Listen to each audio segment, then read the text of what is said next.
From the heartland of America, the gateway to the West. Good morning, good evening, wherever you may be across the nation, around the world. I'm George Norrie, and welcome to the world's most listened to Coast AM. Good to be with you, and thanks for the privilege of broadcasting this wonderful program for you. Open lines at the half, and next hour, Paul Kimball, UFO cases in North America. And get ready for some of the things he's going to say. Well, here's some quick stories of the day. Even though this tape, purporting to be from Osama bin Laden, has not been authenticated yet, he is saying that Zacarias Moussaoui had no link to the 9/11-2001 attacks. Now, this, according to the al-Qaeda leader, again, but like I said, this audio tape that surfaced on a website has not been authenticated. Who knows who it may be? It could be bin Laden. Bin Laden's alleged voice claims responsibilities to carry out the attacks, that they were given by him to 19 men, and that Moussaoui was not one of them. The new tape is propaganda, plain and simple, says a U.S. intelligence source. The official said the message is part of bin Laden's continuing effort to demonstrate that he's a relevant extremist leader who is knowledgeable of current events. The tape is not entirely unexpected. Leading up to the Moussaoui verdict, the government was monitoring jihadist websites in anticipation of a response to the jury's decision. A new Zogby poll apparently reveals that less than half of the American public trusts the official 9/11 story or believes the attacks were adequately investigated. The poll is the first scientific survey of Americans' belief in a 9/11 cover-up or the need to investigate possible U.S. government complicity. In a moment, we're going to be talking with some people about this from the 9/11 Truth Organization. That's a coalition of researchers, journalists, and victim family members working to expose and get answers to this situation. So that story is upcoming in just a moment. Now, don't panic on this one, because we are still going to hold our own here in our views that the bird flu will not become a pandemic. But according to the World Health Organization, they say a family of 8 people infected with the bird flu in Indonesia may have passed the disease among themselves rather than catching it from poultry. The agency did not immediately indicate whether it was going to raise its alert level, which remained at 3, where it's been for months. That means there is no very limited human-to-human transmission.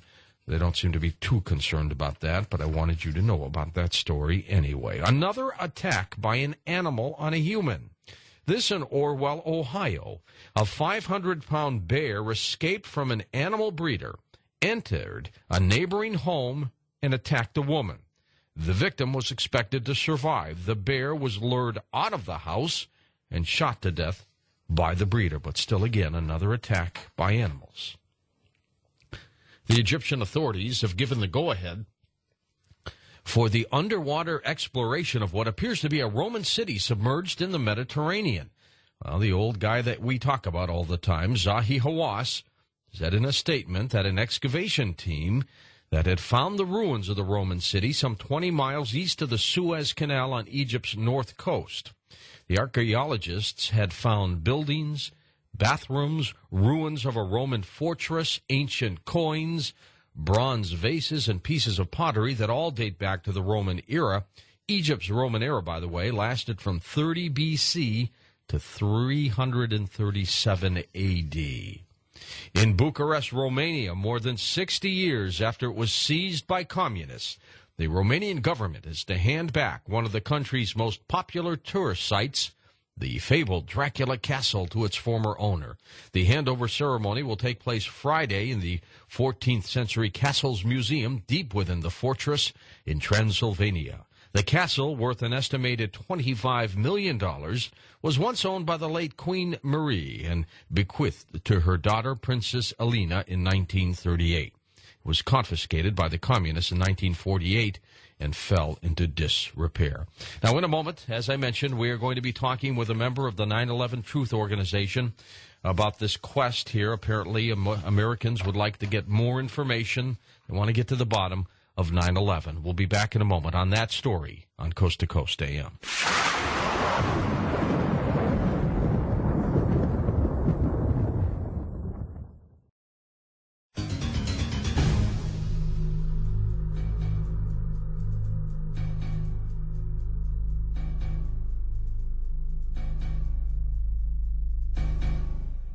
Mike Berger is the media coordinator for the 9/11 Truth Organization. Born and raised in New York, he earned a degree in sociology with a focus on human motivation. The 9/11 Truth Organization, as I mentioned, is a coalition of researchers, journalists, and family members working to expose and get answers to the hundreds of still unresolved questions concerning 9/11. Mike works to get to the truth of what went wrong and why we were so unprepared for the attacks. He's currently married, lives in St. Louis, my neck of the woods. Mike, I'm still in St. Louis. We should have invited you down to the cave for this interview. How are you? Great. How are you, George? Good. It's good to talk with you.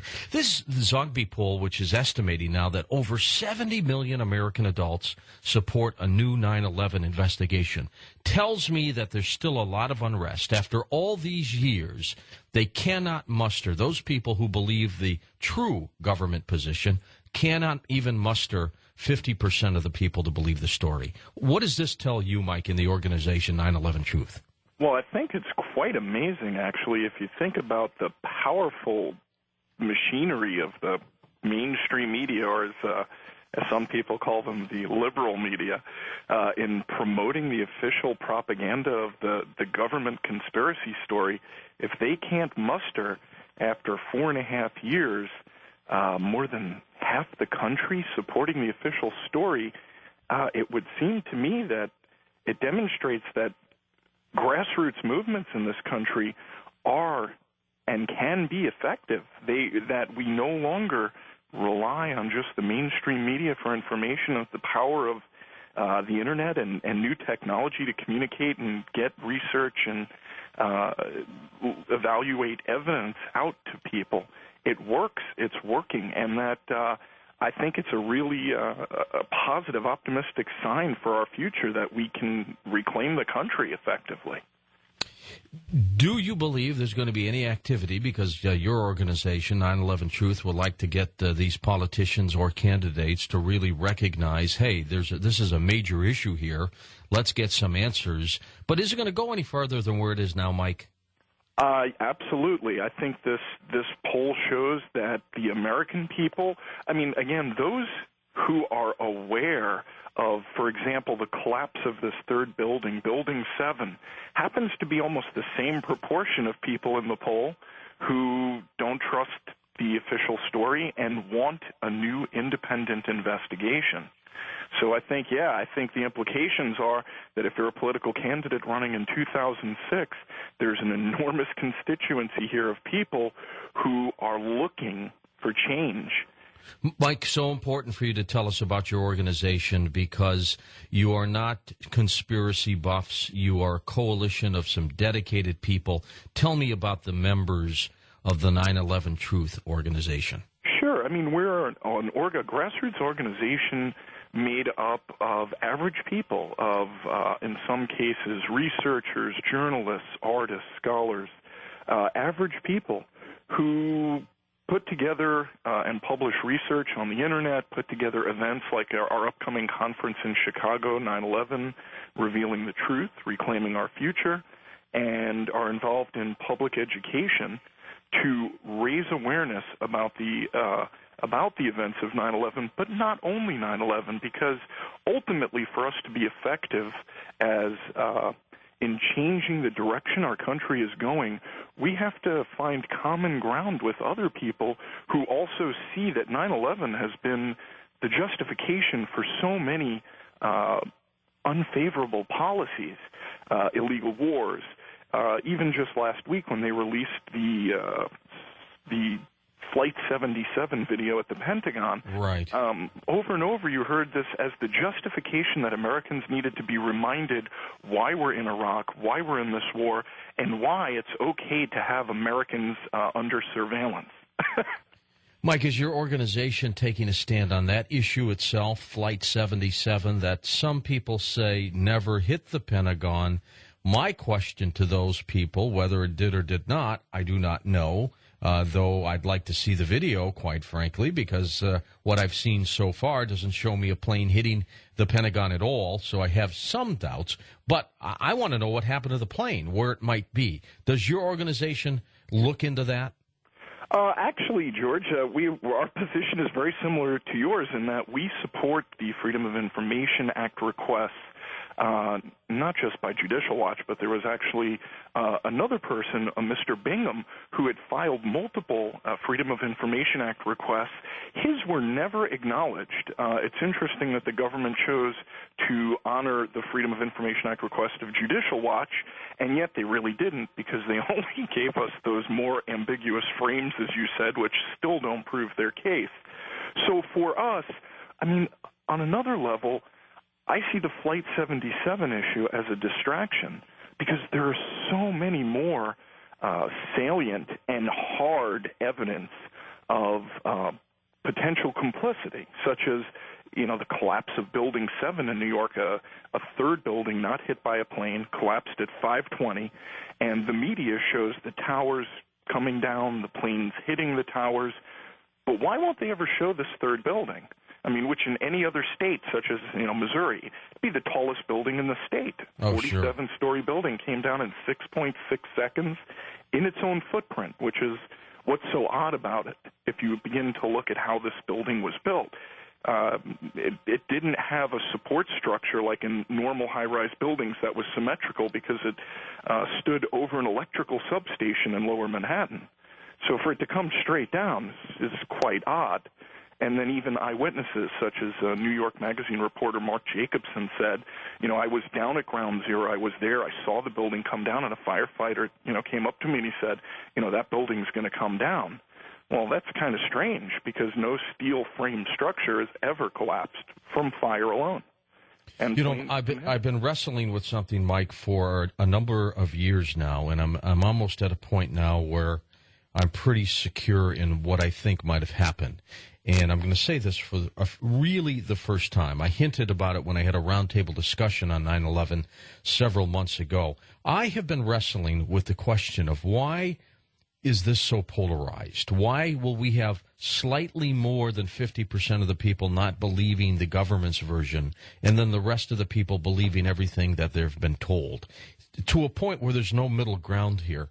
I am beginning to believe that both people are correct. And what I think might have happened here is there's no doubt in my mind that the Osama bin Ladens and his group of cronies were part of this, and that he was smart enough to convince 19 people to commit suicide on these missions. However, and this is where I think the conspiracy people are accurate as well, I think there was another group involved that somehow got bin Laden involved, financed him, helped him in order to justify whatever's going on, whatever they're profiting on. And they got together as a conspiratorial group together and did what they did. So I think the two factions are correct. They just haven't put it together yet. I think that's what happened. What's your take? I mean, you know, it's quite possible, but once you start to dig into the details, it really becomes quite murky because, for example, we now know that the hijackers were under continuous surveillance, and I don't use that word loosely. I mean continuous surveillance by both domestic and foreign intelligence agencies. You had Able Danger. You had FBI agents who, you know, sent their reports to headquarters, and those investigations were thwarted by the same few people who we know were then subsequently, within 1 year after 9/11, promoted. We had one cell living with an FBI informant. They had driver's licenses, telephones in their names. Some of them were even registered to vote. They trained at military air bases.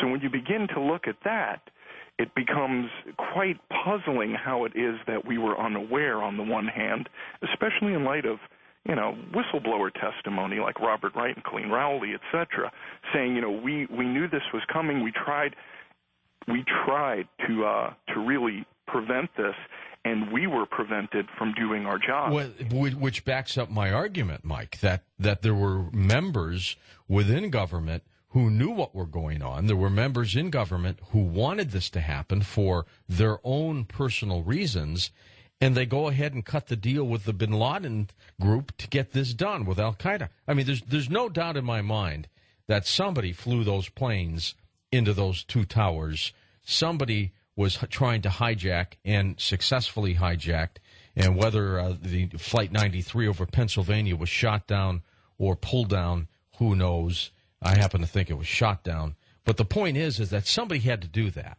And somebody had to be convinced to go on a suicidal mission. Whether just the pilot knew about it and his friends did not, who knows? But to me, your argument points out that mine might be correct in that there were two groups working together to get this thing done. Well, we can take that a little further. I mean, on the one hand, we know that Osama was an asset of the CIA. We backed him, Absolutely. financed him, armed him.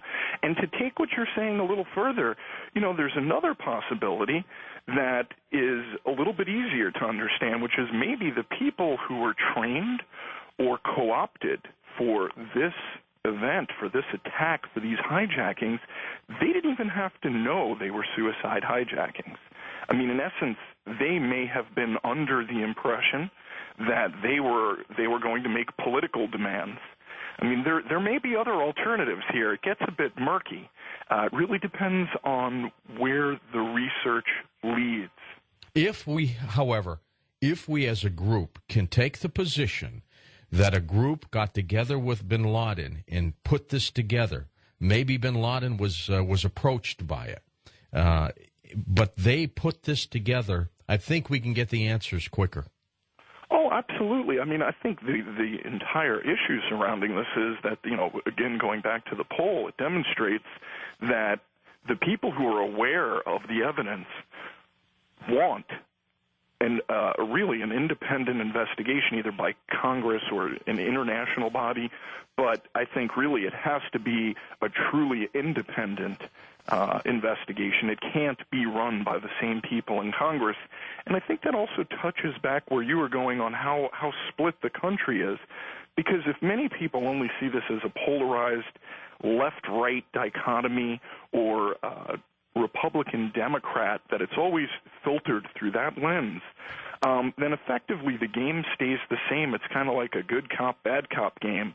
And yet what we're hoping is that, in light of these poll numbers, that candidates who are running for office in the 06 election cycle, that the American people will see that you also have an alternative, that there are people who reflect your values, who are running for office, who may not be from either one of those parties. Maybe they are, but it's what's in their platform that's important. What do they stand for? And if they reflect our values, it's incumbent on us to rise up and support them, because really it's the only way we're going to take back the country. If you don't like the way things are going, if you don't want to be surveyed, if you don't want to have your constitutional rights eroded. So I think we have a choice here. Mike, this conference that's coming up first week of June, if you want to tell us a little bit about that, please. Sure. The title of the conference is 9/11 Revealing the Truth, Reclaiming Our Future, and it's being held in the Chicago Embassy Suites O'Hare, which is in Rosemont, Illinois, June 2nd through 4th, Friday through Sunday. And we're asking people to come and join us to help create this plan of action or strategy for taking the country back. We have 6 keynote speakers. We have over 40 to 50 hours of presentations in an education and a strategy track. And we plan on coming out of this conference with a strategy that will be developed by the people who come and join us. We're asking them to come to Chicago, join us at the conference, and help us take the country back with your input. You can help draft this plan and put it into action, because I think it's time for us to find common ground and to stop being played for fools who are continuously pointed against each other, where we can find our power is finding common ground, coming together, and saying, we're not going to put up with this anymore. We're going to hold our elected officials accountable.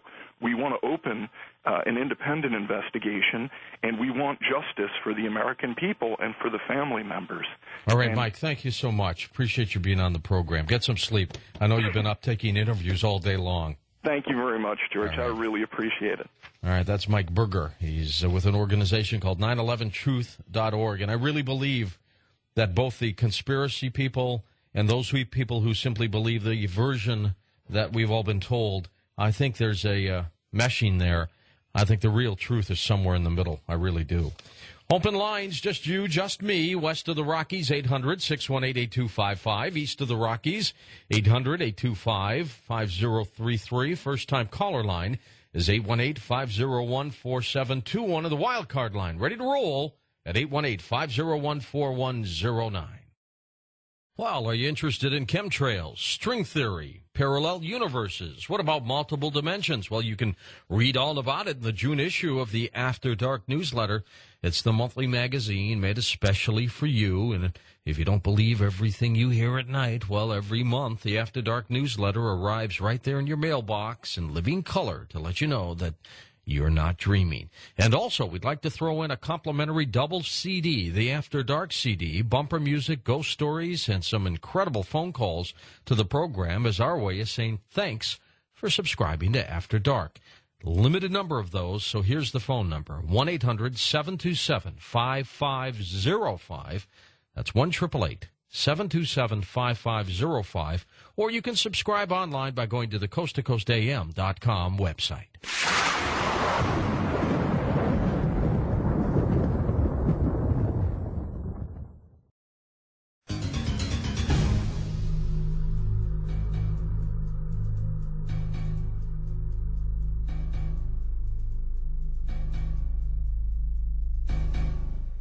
And welcome back to Coast. I'm George Norrie. Open lines for you this hour. The next hour, Canadian researcher and filmmaker Paul Kimball joins us as we're going to talk about some real strange UFO reports that haven't really gotten the kind of attention they should. I'm going to talk with Paul as well about some older UFO cases as well. He's doing a film on UFOs, and he will shed some interesting light on the subject. Paul was a very brief guest of ours when Linda Moulton Howe was at a conference in Las Vegas a couple of years ago, and we've brought him back for a full show. Let's go to the phones. Wild card line. Welcome to Coast. You're on the air with us. Hi there. Oh, hello, George. This is Lance from Nebraska, and this is a random thought about John Teeter. Could with President Bush sending National Guard to the border, could this be like could this start the Civil War that John Teeter was talking about?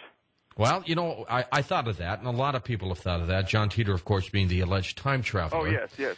And who knows? Now, one of the things that Teeter did say was that the United States would experience another civil war. Right. And, if tensions continue with this illegal immigration situation, you just never know. Oh, I don't know about you, but it sure keeps me up at night. It's just, it's wild. Don't stay up too late at night unless you're listening to the show. Well, I work second shift, so, I customary stay up late, so... Okay, I appreciate you being part of the program. Next up, east of the Rockies, you're on Coast to Coast. Hi there. Hey, George. Yeah, hi. This is Dallas from Oklahoma. How you doing? Good, Dallas. Thank you. George, I was calling in to, you mentioned earlier that the bird flu may have mutated. Well, that's what the World Health Organization is looking into with a family in Indonesia. I am still going to take the position, as the several strong guests have on this program, that the bird flu will not turn into a pandemic. Okay. What I wanted to point out, George, is that, the world is starting to look eerily similar to Stephen King's novel The Stand.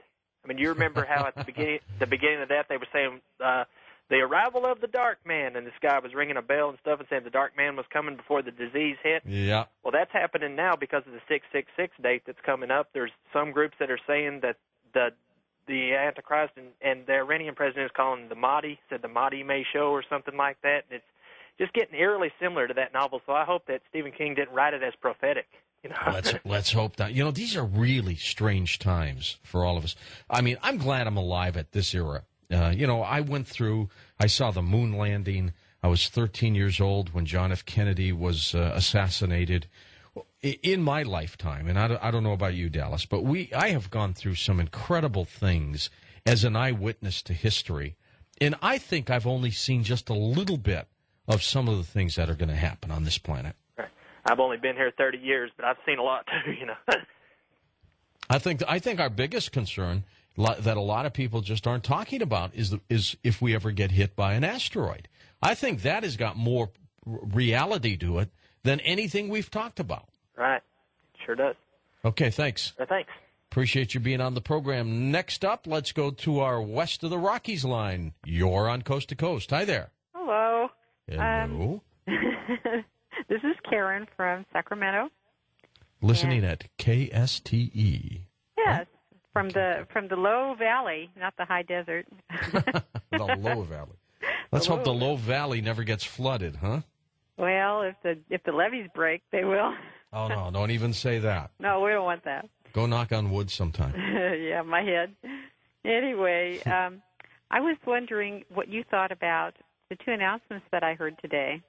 And the first one was that Iran launched some cruise missiles. Yes. They're doing more testing. Yeah, that the United States said that the president was trying to get Europe to put up some anti-ballistic missiles headed or aimed at Iran to keep Iran in tow. Both of these things were announced in the same day. Are they trying to say that something is going to happen pretty soon? I think there's a very strong possibility that things could get out of control. First of all, we don't need anti-ballistic missiles to point at Iran. We've got them pointed there already. Oh. Our submarines, which have really been the true deterrent of nuclear war, have the capability of hitting Moscow, Beijing, Tehran within minutes. Oh. And we have submarines off the coasts and in the oceans. Then why would he try to spend money to build more missiles?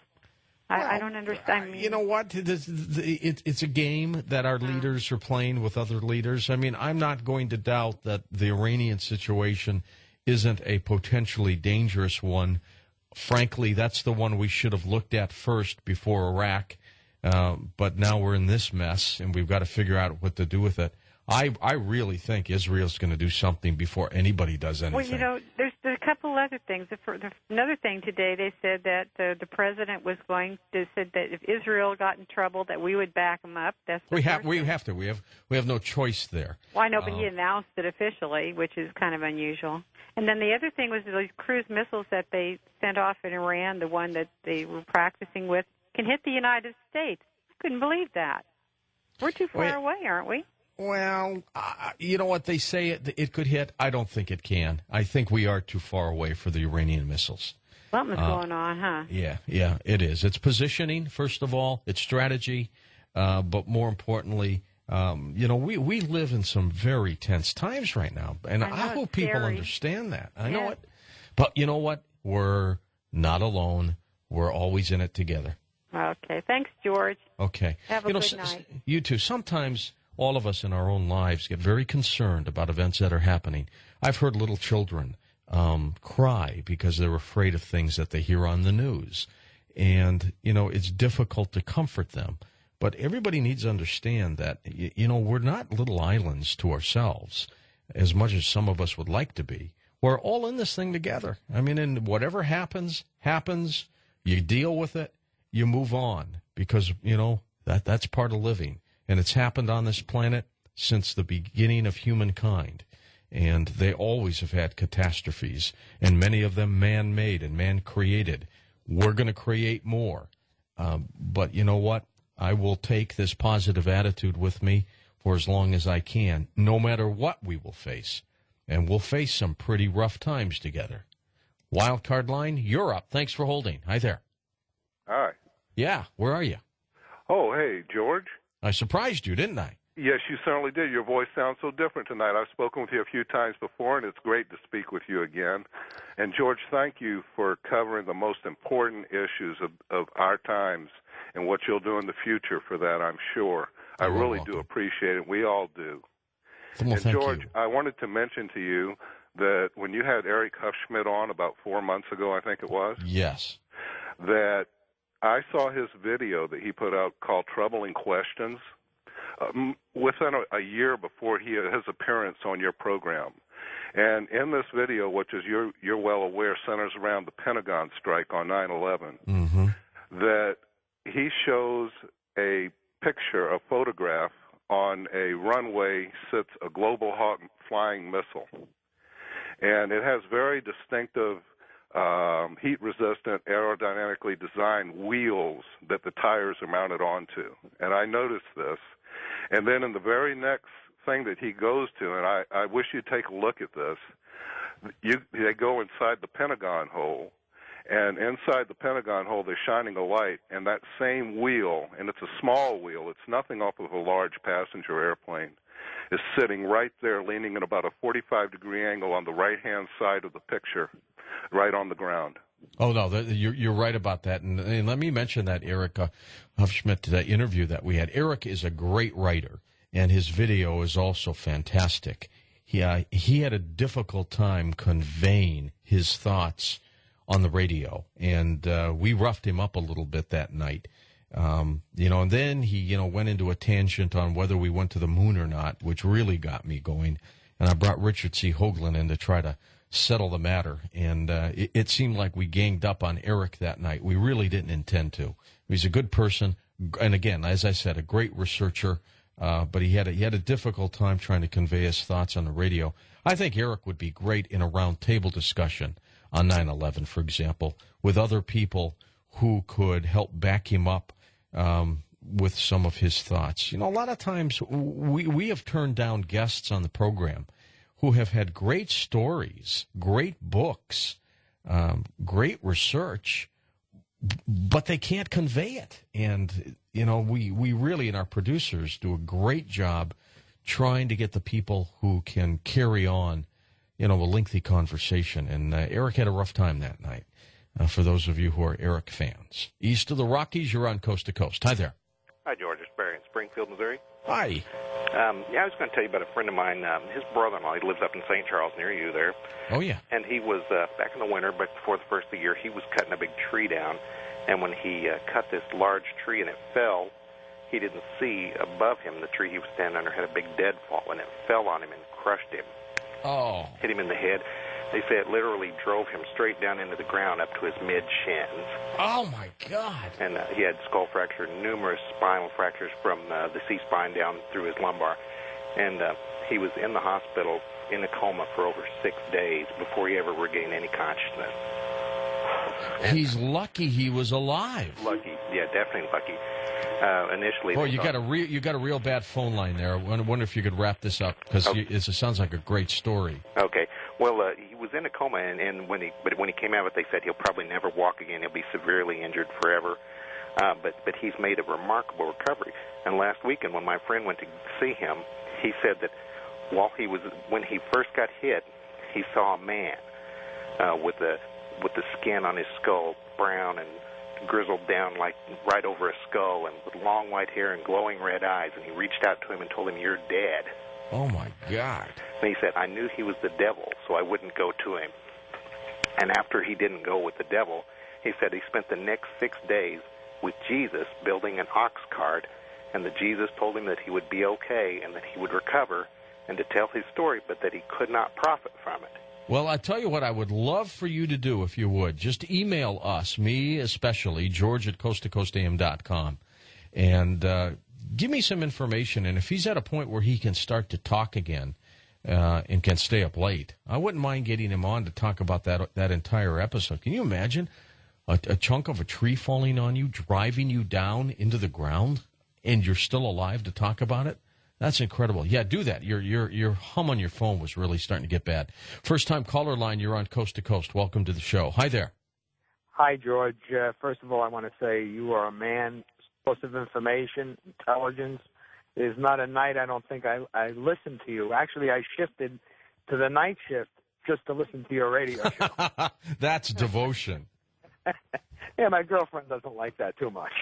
But, it is difficult. I mean, this is a different kind of shift for all of us. I have a fantastic dream to tell you, and, I mean, this is a dream I had 20 years ago, but to this day, when I tell people, they're amazed. What happened was I'm from Staten Island, New York, and I was being chased in the car by another car driver who was out for some reason to kill me. Now, this is in the dream, or did this really happen to you? No, sometimes in New York that could happen, but no, this exactly. is in the dream. All right. You never know in New York. Well, anyway, I'm racing all over Staten Island, and finally I get onto a campus, a school campus. It must have been summer because there was nobody there, and I'm racing through the campus, and I lost him through dodging through, buildings, around buildings. I didn't know where he was. I found a dormitory. I jumped out of the car. I went in the dormitory, went up to the 7th floor. It was a 7th floor building. I went onto the roof to try to locate where he was. Next thing I know, I hear the ceiling, the roof door open. And who's standing there? Man in a black suit with a gun. Couldn't see his face, though. All I knew is he was standing there with a gun. I looked at him and looked over the edge and says, I have a choice. Either I'm going to get shot and be dead, or I have a choice to jump and land 7 floors down onto grass and bushes and have a chance to live. So I took the choice to jump. You know how I woke up? How'd you wake up? I woke up in mid-flight, whether I jumped off the bed or I rolled off the bed, and I landed on the rug, and I screamed out, oh, my God. I was rubbing my hands into the rug. I'm saying, oh, my God. I jumped 7 floors and I'm alive. And I lifted my head, and what am I staring at? My night table. I love it. It was an unbelievable dream, a dream I'll never forget. Some dreams you forget within 10 minutes after you're up. This I'll never forget. I love it. Thanks a lot. All right. Take care, George. Thank you for all the good shows. Okay, that is a neat story. Let's go. Time for one or two more. You're on the air with us, wildcard caller. Hi there.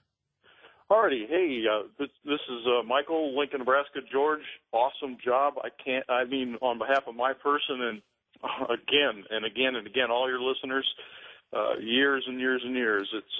It's been awesome. I've never got to call before, but my question, I think, could be, what's your item of most concern? Well, I guess twofold. One is deception. I can't stand it when leaders do not tell us the truth for whatever their own personal agenda is. We know it's happened in the past. We know it's going to happen in the future. That bothers me because what I see happening now seems to be an acceleration of this agenda.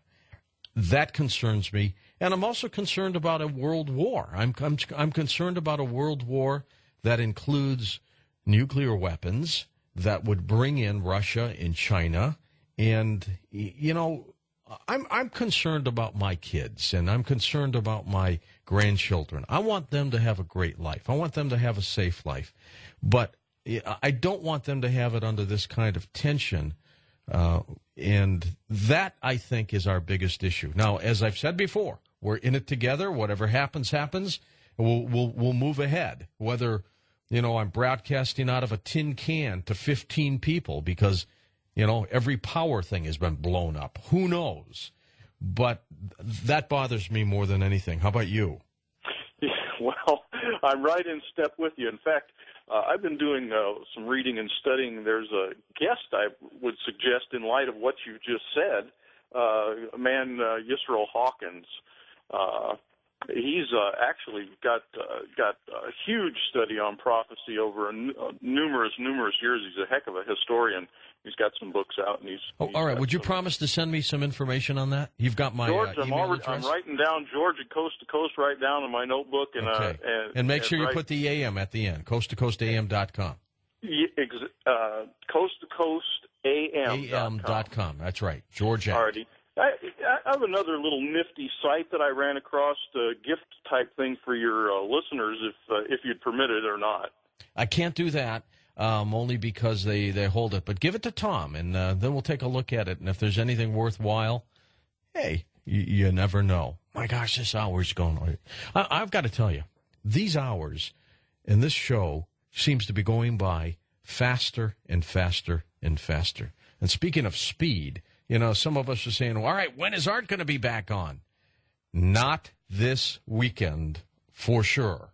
I'll tell you what the weekend schedule is a little bit later on once we put that together. Because we've been working, some people are saying, George, you post the week stuff on the website, but you don't put the weekend stuff up right away. That's because we don't know either. So we try to hold back as long as we can until we realize what the situation is with Mr. Bell before we go ahead with Plan B, which we're always working on. We've always got a backup here at Coast to Coast AM. But he is not going to be on this weekend. Don't count on that. And then hopefully next week and the weekend in June, our special guest tonight, Paul Kimball. If you have a computer, get up to the coasttocoastam.com website, take a look at the feature article, and see what one of Paul's entries is. This is neat. This is an account of a very strange meteorological occurrence that took place in Venezuela in 1886, in which a family of 9 was made ill by a very vivid, dazzling light. It's a great story. That's just one of the things we'll talk about in a moment on Coast to Coast AM.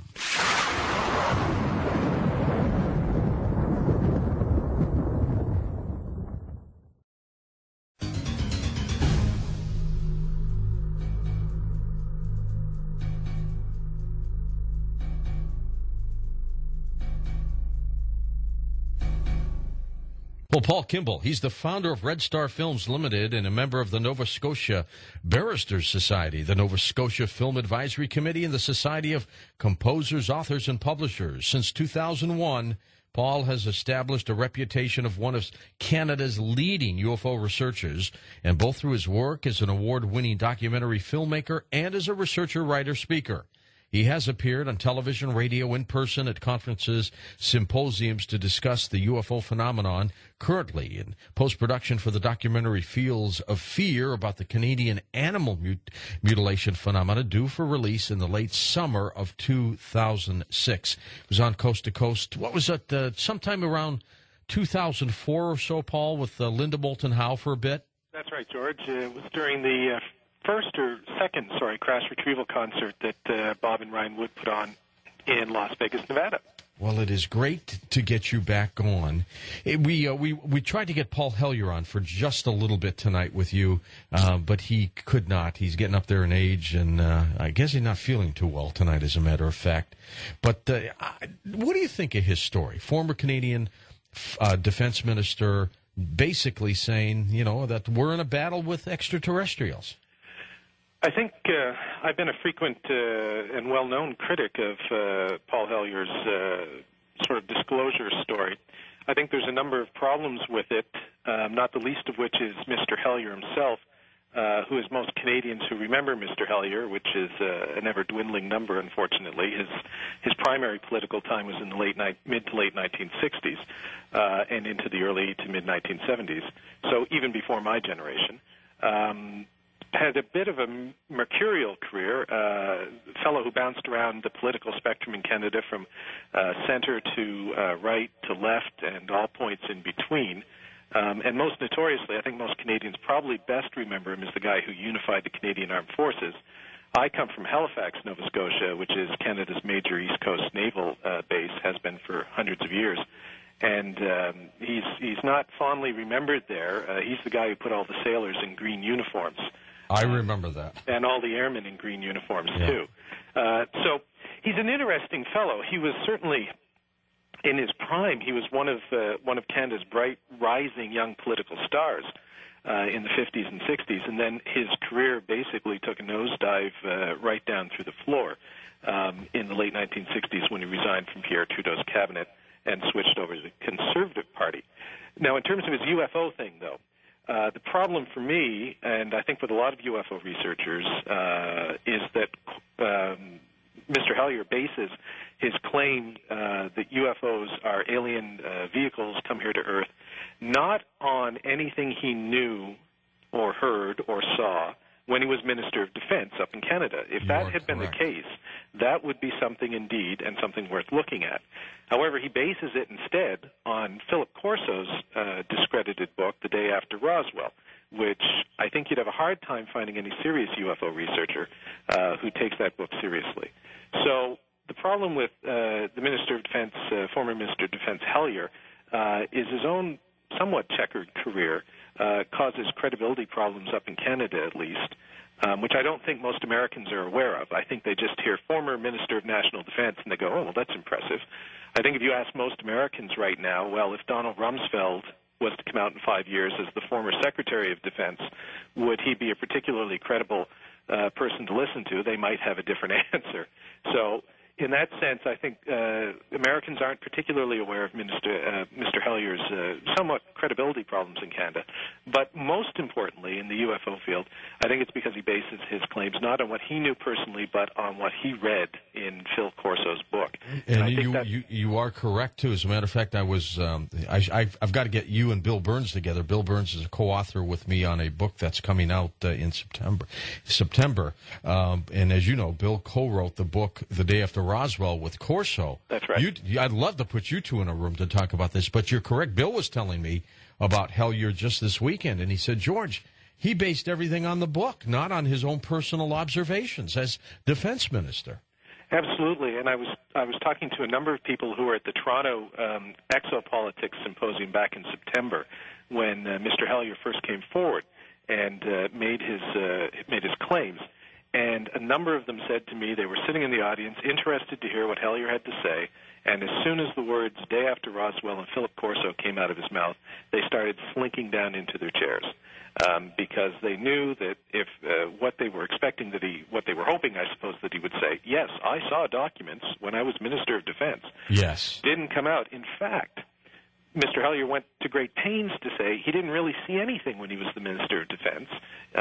In fact, yes, there was some investigation of some UFO claims, but he didn't find it terribly interesting, which you can believe or not believe, but if there was a serious investigation going on into UFOs, I would find that interesting. I think most people would. And he says, look, I didn't really see anything. And his only defense to that is to say, well, of course, our American cousins to the south, wouldn't brief the Canadian Minister of National Defense on anything that important. And needless to say, I find that stretches credibility. Not the least of reasons, because the Royal Canadian Air Force, for many years in the 1950s and 1960s, was the agency in Canada that was investigating UFO reports and directing UFO reporting using the RCMP, the Royal Canadian Mounted Police, and other agencies to help them gather information. So that was within Paul Hellier's ambit of responsibility. He was directly in charge of the Air Force in Canada when he was Minister of Defense.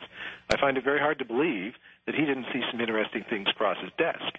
So, that's what I make of Mr. Hellier. To me, it's a non-story. The only thing about Mr. Hellier that's a story is that people within ufology have made it a story, which I guess is the story.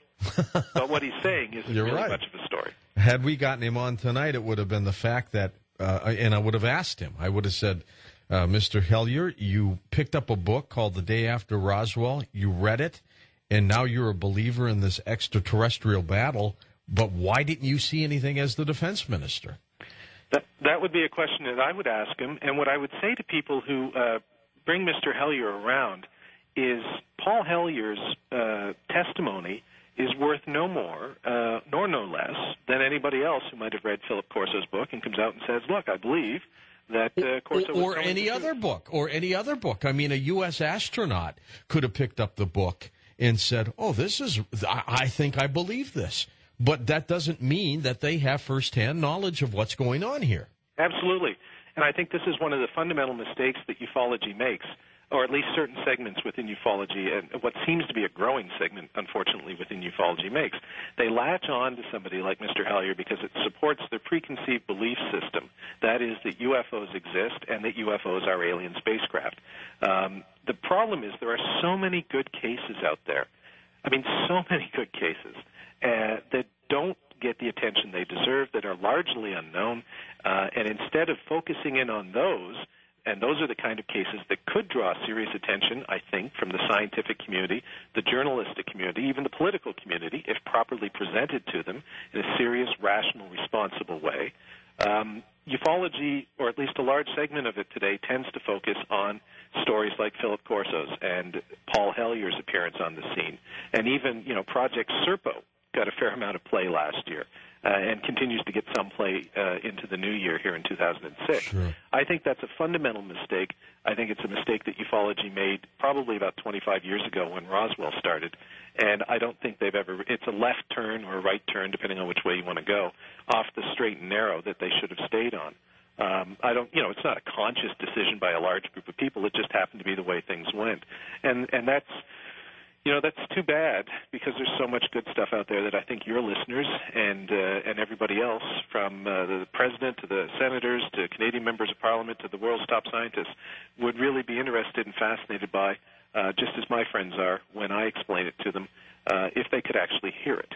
Well, we're going to look forward to talking with you about some of these cases tonight, Paul. Absolutely. Here's a story you'll get a kick out of. When I was 21 years old, my very first radio interview in Detroit was with a fellow who came to a university to speak, and we've remained friends, Stanton Friedman, who I have just found out is your uncle. Yeah, that's right. Yeah, he married my Aunt Marilyn about 30 years ago, I guess. That's a small world. It is indeed 6 degrees of separation, or I guess in your case, in my case, 1 degree of separation. Yet you two don't see eye to eye on everything, do you? No, that's true. And, I always preface my remarks to that effect by saying I have nothing but the greatest respect for Stan and everything he's done over the years, and immense fondness for him. He was a hoot at family reunions. He still is. In fact, he's not a blood relative, but he knows more about my family than anybody else in my family seems to. So he was a great guy to have around and a really cool uncle, and he still is. And he and Marilyn, his wife, are running the Kimball family reunion this year. And they always put on a good show up in Fredericton. But you're right, we don't see eye to eye on everything. Certainly not on Majestic 12. Probably not on Roswell, although I continue to sit on the fence on that one. Not on Wilbert Smith, and not on the overall concept of a cosmic Watergate, or what Kevin Randall would call the conspiracy of silence. Those are things that we disagree on, and sometimes quite vehemently. Stan took me to task in the MUFON Journal back in May, I guess, for some comments I made about MJ-12 and Wilbert Smith, quite forcefully, and I responded on my blog equally forcefully. But the nice thing is, and this is the way it should be, Stan and I can, as soon as something like that comes out, call each other or meet each other and go, hey, no hard feelings, how's it going, and sure, politely move along. And I think that's something else that ufology sometimes is missing. Sometimes it gets terribly personal. I guess every field of endeavor does. But Stan and I, remain the good chums and all that sort of stuff. You are definitely not a debunker, especially with the work you've been doing and this film that's coming out, Fields of Fear. But you would be considered a skeptic in that you don't believe as quickly as some other people do various UFO stories and cases. Absolutely. In fact, I think the two most misunderstood terms are debunker and skeptic. Yes. I am a debunker if it's bunk. Bunk should be debunked. So I view Philip Corso's book as bunk. It should be debunked. I'm looking at a copy of the Skeptical Inquirer, a sometimes much loathed magazine by That's Michael Shermer's, right? Yep. Yeah, he's and been it's on before. From March and April of 1998, and in there is a review of Phil Corso's The Day After Roswell. The review is written by Brad Sparks, a longtime UFO researcher, probably one of the 5 brightest, most knowledgeable researchers in ufology over the last 20 or 30 years. I just interviewed him earlier tonight for our new film, Best Evidence. We're out here in California. And he rips Philip Corso's book a new one, as they say, and that makes him a debunker. Michael Salas called him a debunker. This is the hilarious thing. Michael Salas called Brad Sparks, Kevin Randall, and Stan Friedman debunkers because they went after Philip Corso and some of Exopolitics' other whistleblowers, in quotation marks. I think if somebody's spewing bunk, they should be debunked, and then you don't have to deal with them anymore. I think everybody should be skeptical. I think that's the only way, really, to go about it, to look at each claim as it comes in or each case as it comes in. It's healthy to be a skeptic, isn't it? Absolutely. I think so. I quite frankly, I think it's the only way you can be. It's, in many respects, and I might upset some of my evangelical relatives here, but, I consider myself an agnostic with high hopes that it's all real. And the same thing's generally true of UFOs. And I don't see how you can be otherwise, because for me, whether it's religion or UFOs, there is not enough evidence to base a conclusion beyond a reasonable doubt, which in both cases is what I would need, because they're tremendously extraordinary claims. But there is enough evidence, certainly with UFOs, to make me very interested and to keep me interested and to look at all the varying theories, too. I think ufology for too long, especially in the United States, not so much in the United Kingdom or in other countries, has been fixated on the extraterrestrial hypothesis, or what some have come to see as the extraterrestrial fact. And I guess that's the most fundamental difference between Stan and I. Stan views it as the ETF, the extraterrestrial fact. He believes that extraterrestrials or flying saucers have visited Earth, they're still here, probably interacting with humanity in some respect or another. I view it as it's the ETH to me. It's the extraterrestrial hypothesis. It's a very valid, good working hypothesis. There are other very valid, good working hypotheses. Reasonable people can disagree over which one might be more valid, but I don't think you can say that any one has been proved, at least not to my satisfaction. And I don't think if you took the sort of stereotypical 12 reasonable people off the street and presented all the evidence to them, that they would say that it's been proved beyond a reasonable doubt. But beyond a balance of probabilities, 50% plus one, a civil trial standard, well, that might be a different thing. What do you think of this latest British report that says 30 years of investigating shows that there's nothing to it? Yeah, the Condon Report, a name that was supposedly generated at random, which is amusing in and of itself. I think this is a very good example of how ufology sometimes misses the forest while it's bashing into the trees. As soon as this was mentioned, the four guys who dug the report out in the United Kingdom, Dave Clark, Andy Roberts, Greg or Gary Anthony, I can never remember which, I think it's Gary, and Joe McGonigal, sort of have a very love-hate relationship, shall we say, with American ufology. So they had nothing to do with the report other than to bring it forward. They were the guys who got it released. Under their Freedom of Information Act. Exactly. Guess, right? Okay. But the initial response from a lot of people on this side of the pond, as it were, was negative, largely because it seemed to be coming from those guys. And plasma was mentioned as sort of the main reason behind UFOs, and the American ufologists tended to jump on that without even reading the full report, I might add. Plasma, bad, evil, we've heard it all before, blah, blah, blah. And this is one of the biggest problems ufology has is PR, basic public relations problems. Because here's what they should have done, and what I did at my blog. You should ignore that. Forget about the conclusion. It's not important. What you should say is a major Western government, the second most powerful, unless the French have been updating their capabilities lately, the second most powerful military power in the Western world, America's closest ally, one of the big five, as it were, still on the UN Security Council with veto power, has actually, their Ministry of Defense, considered UFOs, or UAP as they call them, serious enough to warrant sort of a long-term study. And forget their conclusions. The report says UAP, unidentified aerial phenomenon, exist. They're real. Then the guy says, who wrote the report, well, I think it's this. So what? The important thing is they admit that it's real. To me, that's what ufology should have latched on and said, here's a major Western government saying it's real. You've got a good news sense about you, Paul, because you're able to look at a story and pick out the lead in it, as we used to do in our days, that modern-day ufologists, who really aren't journalists, can't do. Yeah, well, it's all about framing, and some people think this is a pejorative sort of way of looking at it, but it's all about framing the message. There's good and bad in everything. The point should be to stress the good and, underplay the stuff that you don't agree with, and in this particular case that didn't make any sense, because people will come out without you yelling and looking sort of somewhat ridiculous. Scientists quickly came out afterwards and said, well, this doesn't make very much sense. Plasma might explain a few UFO sightings, but doesn't really explain this one and this one and this one and this one. And so other people can do that work for you. But what you should be stressing as ufologists is, here's the good stuff. Major Western government saying it's real. Now, they don't say what it is, but they say it's worth study. Obviously, they think it's worth study because that is dramatic, Paul. Absolutely. Big story. And it was a story that was largely missed.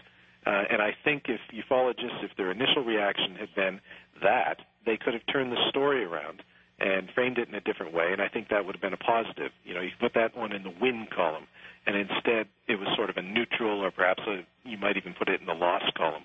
And I think that's a missed opportunity. But that's the history of ufology in the last 25 or 30 years, missed opportunities. Hey, Paul, when we come back, let's talk a little bit about how you got interested in this, because I understand that you're trained as a lawyer, and then we'll get into some of these specific cases that a lot of us should hear about, because we don't hear about them from other sources. We'll be back in a moment. Paul Kimball, our guest on Coast to Coast AM. And our special guest tonight is Paul Kimball. He's a founder of Red Star Films. We're going to talk with him about UFOs in a moment on Coast to Coast AM.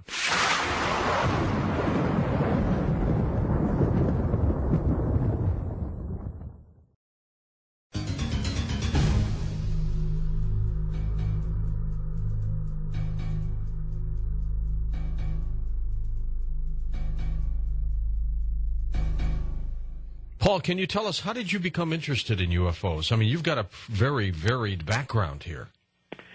Well, having Stan Friedman at your family reunions is always a good start. That's pretty much guaranteed. I don't know. There's no defining moment, George. I've never seen one. I hadn't really read a lot of books when I was in high school about it. My dad had some books around. Mostly stuff, like Chariots of the Gods and things by Eric von Daniken, and some of Stan's books and some other stuff. I don't know. I must have just read a book somewhere or fallen into it. But Stan probably gets most of the credit because he was always talking, and I always found him an interesting guy. And I found the subject interesting too because it was something that I had an interest in history. My undergraduate degree's in history, and my graduate studies were in history. So that. There's a lot of history in the UFO field, but the legal training as well. And my dad was a criminal court judge for 25 years, give or take. So I grew up in a household where things like evidence and standards of proof were important, and I carried that through into law school. So, all of those factors probably came into play, and I find it's a fascinating field because you've got a lot of cases with a lot of quality, reliable witnesses, but you don't have any hard evidence. And any lawyer will tell you that you'd always like to have the smoking gun, so to speak.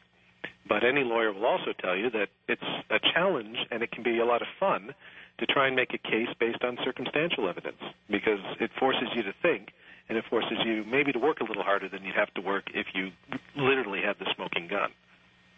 Give us your overall impression, your theory, your belief system, if you would, Paul, about this UFO phenomenon. And that'll allow us, I think, really to get into some of these stories that you're going to tell us about. No comment. No, sorry. Just kidding. And UFOs, so we've got 3 more hours to fill after that, right? UFOs are real, George. I prefer the term UAP, unidentified aerial phenomenon. I think UFO as a term is incorrect because the words flying object imply something that is definitive, basically an alien spacecraft as far as I'm concerned. You're right. I think that's a possibility, absolutely, and I'm not afraid to say that on radio or television or wherever else I go. I also think there are other possibilities, and I don't think we know which one of those possibilities is correct. In fact, I was interviewing Mac Tonys in Kansas City, and then he was out traveling with us here in California for a couple of days, just left today, and Mac made a very good point, and I quite agree with it, that these theories, which so many people think of as perhaps mutually exclusive, well, if it's aliens, it can't be extra-dimensional beings, and if it's extra-dimensional beings, it can't be time travelers, and et cetera, are not necessarily all mutually exclusive. 2 of them could be correct, 3 of them could be correct, or frankly, none of them could be correct.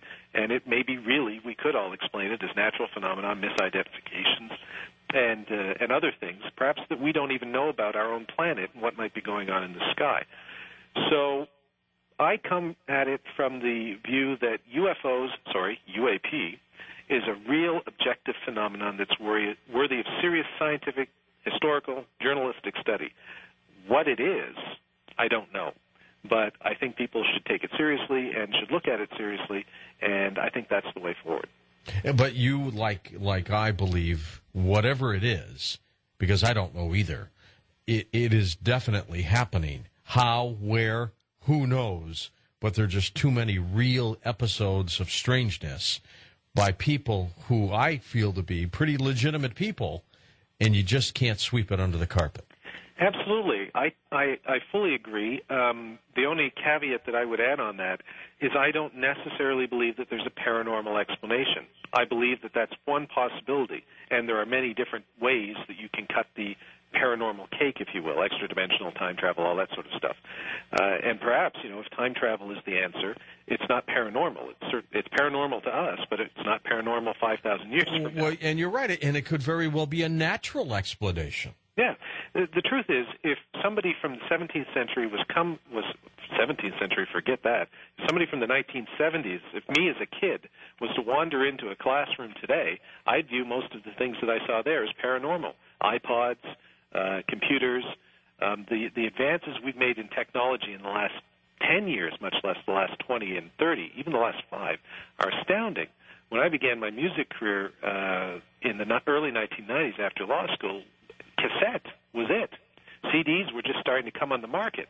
Now, I don't know what happened to the CD era, but now everybody's got an iPod. I don't even know, really know what an iPod is. Well, and you know what? People are downloading their own CDs now. I'm amazed that some of these record stores are still in business. Absolutely. Although there's probably always a niche. Or I should say CD stores. They don't even have records anymore. I know, although there's probably always a niche market for it for Luddites like me. But I see people walking around with what I call Borg phones, the ones that sort of fit over their ears and almost look like they've been implanted. And maybe that's only 5 years away where you'll actually have it implanted into your body. And in a world of that kind of rapid technological change where the curve seems to be going so far upward so fast that it's almost bending backwards, the very definition of what's paranormal and what's normal is becoming something that's very hard to sort of get a grasp on. So the things that we see in the sky, the things that credible witnesses have seen in the sky, we might view them as paranormal, but we might not be viewing them as paranormal for very much longer.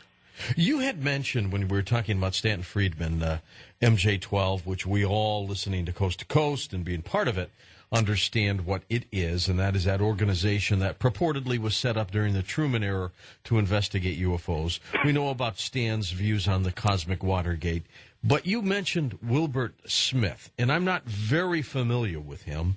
Can you tell us about that? Sure. Wilbert Smith is one of the icons, I suppose, of early ufology. He was a Canadian civil servant in the 1950s, had been for in the 30s and 40s, who supposedly had a meeting with an American scientist named Robert Sarbacher in 1950 while he was down in Washington. Interestingly, Smith was in Washington. He basically cut class. He was in Washington for a radio and broadcast conference, but he had a pre-existing interest in UFOs, so he sought out, as the story goes, through the Canadian Embassy, anybody who would talk to him from the American government or even remotely affiliated with the American government about UFOs. And he wound up with Robert Sarbacher. And Smith came back from that meeting and wrote a memo, which was declassified or discovered in the 1970s, I believe. I think Stan told me by somebody mysteriously named Mr. X. He had his name legally changed to Mr. X, so it was something else before that. Smith, in the memo, which was titled Geomagnetics and was primarily concerned with the study of geomagnetics, stated that Sarbacher told him a number of things about UFOs. One, that it was classified 2 points higher than the H-bomb. 2, that they exist. 3, that the details contained in Frank Scully's book, Behind the Flying Saucers, were essentially correct. There was a top-secret project in the United States being headed by Vannevar Bush, Dr. Vannevar Bush, whose purpose was to discover the modus operandi of UFOs, flying saucers. Was he related at all to the current Bushes? No, Van Bush wasn't, no. Okay. Not that I know of, certainly not closely, maybe 18th cousin. Maybe a distant, okay. Yeah, but no, I don't think so. Vannevar Bush was America's science czar in the Second World War, an incredibly bright man. But that's one of the fundamental problems with the Wilbert Smith story and one of the fundamental problems with the MJ-12 documents, which cite Bush as one of the key figures in MJ-12. By the time the Roswell crash supposedly happened, by the time Wilbert Smith was supposedly told that Vannevar Bush in 1950 was heading up this top-secret organization, and by the time the MJ-12 documents identify him as one of the key figures in MJ-12, Vannevar Bush was so far out of the loop in Washington, he was in Baltimore, effectively speaking, and perhaps even New York. I mean, he was out there. He was Roosevelt's guide, and this is something that ufologists, including Stan, have chosen to ignore. He was Roosevelt's man, and as soon as Truman came in, he was more of a Roosevelt kind of guy, too, an urbane, sophisticated, intellectual. He was not a Harry Truman kind of backroom politicking guy. And Truman and Bush did not get along. I have a number of columns on my blog that deal with some of the research into Vannevar Bush. There's an excellent biography by Pascal Zachary called Endless Frontier. It's about Vannevar Bush's life. And by 1947-48, Bush was done. He was finished as a major force in Washington. He was not a guy that Harry Truman would have tapped to be on the most secret committee, the most secret project looking into the most highly classified, 2 points higher than the H-bomb, project in the United States. Wouldn't have happened. Couldn't have happened. All the historical evidence points otherwise. That alone, in my mind, is enough to discredit the Wilbert Smith story, and it's enough to discredit the MJ-12 documents. Now, there's many other things that discredit both, but that's a very interesting one that ufologists who support those two stories have chosen to overlook, or maybe they just don't know about. They haven't been reading my blog, I guess. We've got on our feature article at coasttocoastam.com one of your entries of a strange story that occurred in 1886 in Venezuela. Mm-hmm. Tell us about that. Well, you got me there. Who did I hear about that one? That wasn't Brad Sparks, I think, turned me on to that one. Okay, so that's not one of yours. No. That's one you can find on the web. There's a link on my particular article, which I guess you folks. I've been traveling for a week, yeah. so I don't really know what you guys have up there. We've got an aggressive webmaster, Paul. He grabs everything he finds. There you go, perfect. It's an interesting story. I put it up at a time when I was looking into cases pre-1947. Because that's another thing ufology has done. It's chosen to focus on sort of 1947, Kenneth Arnold Roswell. That's the starting point for UFOs. And it might be for the modern era, but there's a lot of interesting stuff, which may or may not be relevant, but still very interesting, that comes before that. So I was running through a series of columns on my blog about a case in Canada in 1611, where some French missionaries saw what was probably the Aurora Borealis, but still, would have been a UFO report at the time, and you should catalog it and then say probably Aurora Borealis. Some religious figures and trying to tie in maybe religion and UFOs and how maybe they're seeing the same thing but just perceiving it differently. Mm-hmm. There's a very good case, a very interesting case anyway, from the Bay of Fundy up in my home province, Nova Scotia, from 1792, 1793, somewhere in the 1790s, where a young girl and two men allegedly saw something that could only be called an airship. In fact, the description that was written down in a journal at the time by a guy named Simeon Perkins, a respected merchant in Nova Scotia who had heard the story secondhand. Perkins's diary is one of the primary historical resources of that time period in Canadian history. He actually notes it in his diary and says, well, I don't necessarily put any credit to it, but here's a story that's going around. Now, it's impossible to go back and investigate that case, but you can still listen to or read what these people were allegedly, supposedly describing and say, well, does this sound like anything else? And it does bear some similarities to the Father Gill sighting in New Guinea in the 1950s here. Oh, that was a great story, too, and you can tell us about that. Yeah. It also bears some similarities to the airship sightings in the 1890s in the United States. Not completely, but somewhat of the same kind of similarities. The Father Gill sighting was, he was a missionary, I think he was the Church of England, but I'm not exactly sure, in New Guinea in the 1950s, and he and many of his flock saw what they claimed was a UFO and basically come flying in, and they could see it had portholes, and they could see people who were supposedly waving at them, as far as I can recall. It's a good case. I'm not sure it's a great case, but it's a very interesting case, and you would think a missionary and his flock would be fairly credible witnesses to something, to having seen something. Whether they misperceive something or not, I don't know. It's not one that I've looked at more than superficially, but guys like Jerry Clark, for instance, could natter on for an hour about the Father Gill case.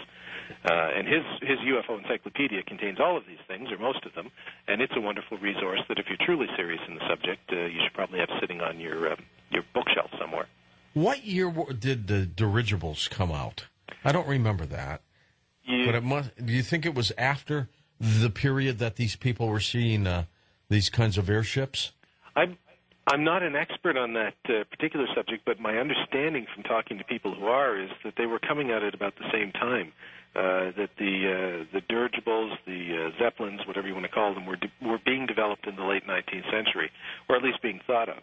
So I talked to a couple of people who said that they believe they were secret that people actually did see some things. Some of them were hoaxes, but some people actually saw some things. And they were top secret. You know, it's kind of like saying the flying triangles are American government experiments now. Exactly. The airship stories of the late 19th centuries may have been top secret American government experiments then too. I don't know. Not my area of expertise. Yeah. Just something that I sort of look into in passing, as it were. I mean, they may have been seeing prototypes all over the place. Could be. I'm always kind of loath to comment on things that I don't know very well, but it's worth looking into. And that my entire point with the Venezuelan case, but also with looking back into the sightings in Nuremberg with the wood carvings from 1553, I think, or 1563, somewhere in there anyway, in the mid 1500s. That's referenced in Carl Jung's book. All of these things, Ezekiel's wheel, Emperor Constantine seeing the burning cross before the battle, all of this stuff is grist for the mill, and it's worth looking into. And Stan and I have had a number of conversations. Stan says Sodom and Gomorrah. Sodom and Gomorrah could have been a nuclear blast. When they say could have been. Bright light was shone in their eyes, could have been lasers. So, where some people see religious explanations, Stan sort of sometimes sees UFO explanations. I don't know. But it's worth remembering that there's a longer history to the UFO phenomenon than just 1947 and beyond, that things were happening for centuries, perhaps even thousands of years before that. And it's always good to keep an eye on the big picture, even as you're trying to move forward. Your film, Best Evidence, Top 10 UFO Cases, when were you done with that one? We're shooting now. I'm off to Washington, D.C. tomorrow to interview Bruce Maccabee and a couple of other folks. So tell them hi for me, by the way. I will. Dick Hall. We're going to be talking to Dick Hall as well. And a witness that I can't name, because if I named him, you'd know which case is on the list, and I'd ruin the surprise. I understand. But he's a former military officer, that's all I'll say, and it's a really good case. We go home for about a week, then we're off to the United Kingdom, where I'm speaking at a conference being put on by Stuart Miller of UFO Review up in Manchester, and then interviewing Nick Pope and Nick Redfern and looking at some cases over there. Do the Yukon in July. Oops, I think I might have just given away what one of the cases is.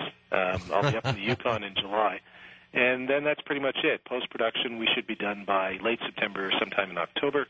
It's set to air on Canadian TV Space, which is our sci-fi channel for Americans listening. That's basically what Space is. Sometime probably in the late fall.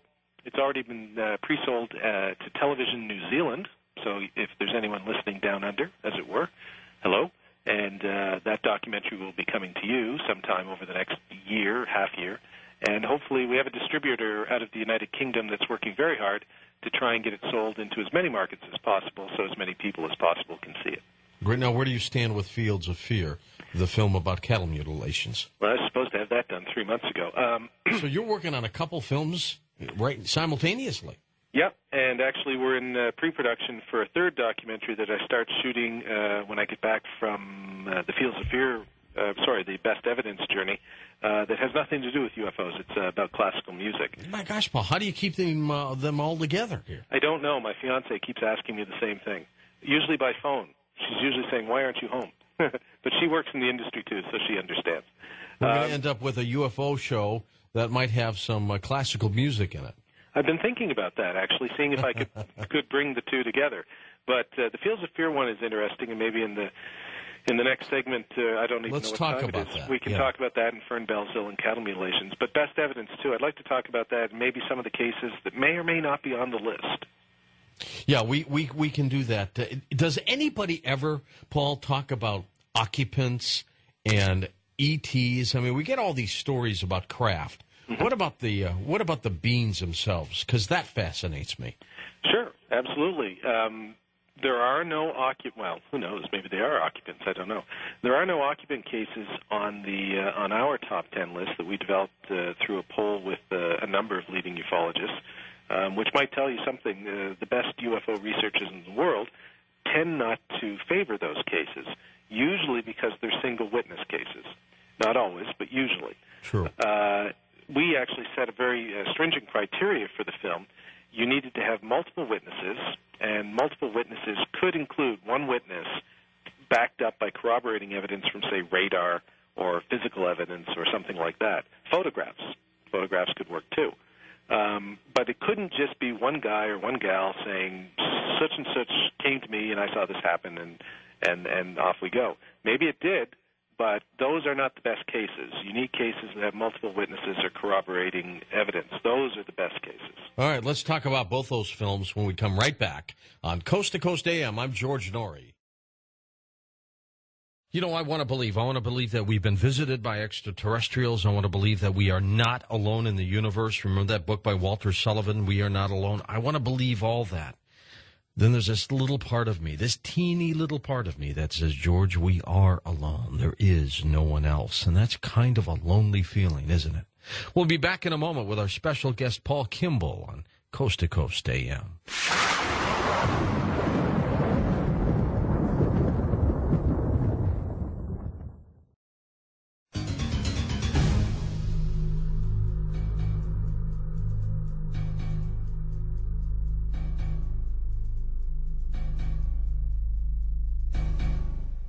Paul, this question, are we alone in the universe, which perplexes all of us, it is a lonely question. Do you have that same feeling that I do? I mean, it's kind of disappointing if we are.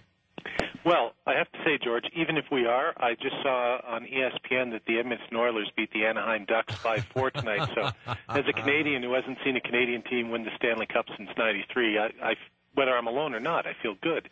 Yeah, because they beat my Detroit Red Wings as well, didn't they? Sorry about that. I'm not even an Oilers fan, but all Canadians come together about very few things, and hockey is one of them. So, especially when we're traveling in the States.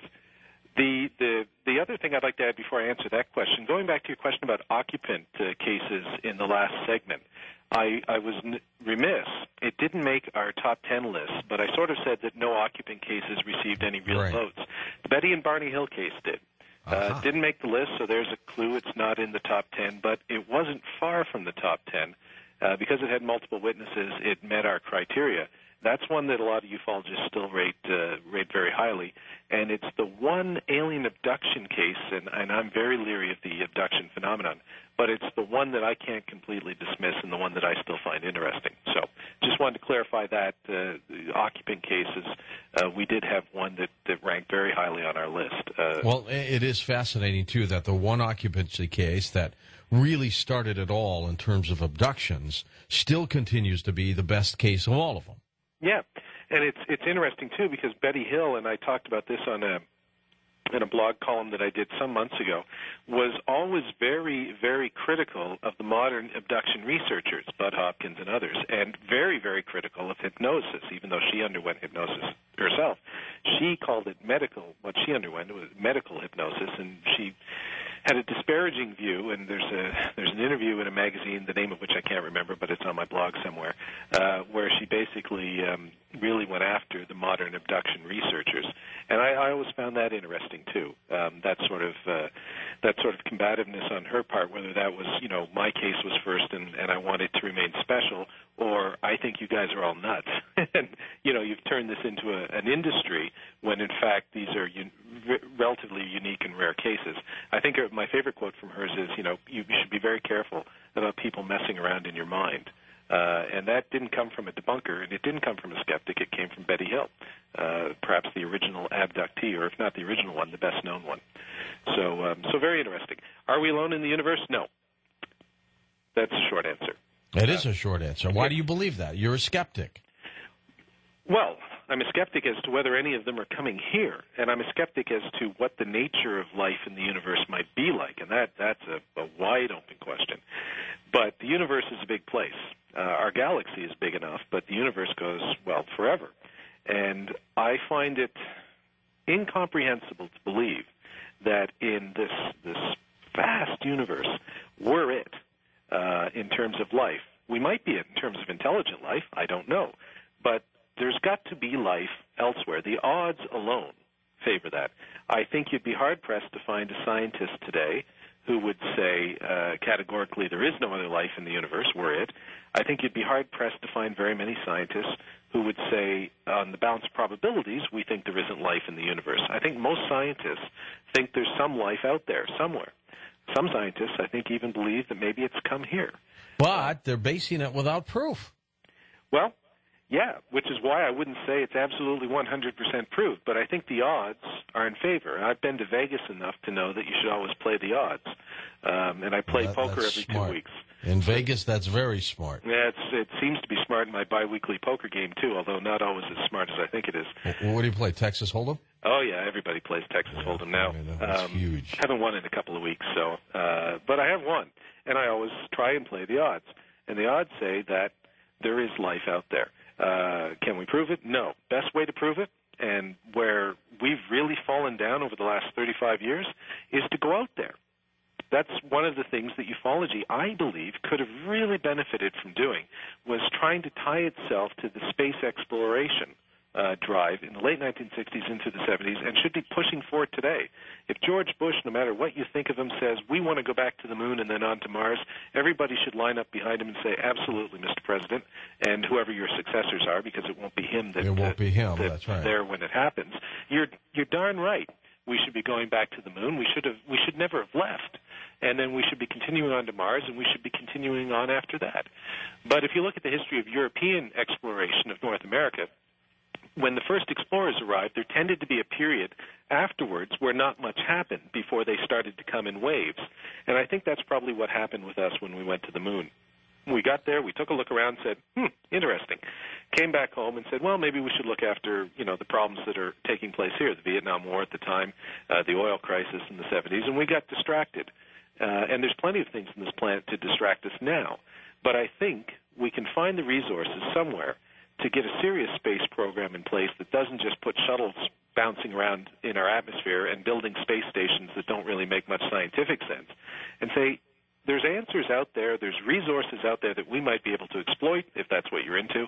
If you believe the Earth needs more resources, and it probably does, let's go out and see what's happening. It's what sets us apart from the rest of the animals, our inquisitive nature to explore.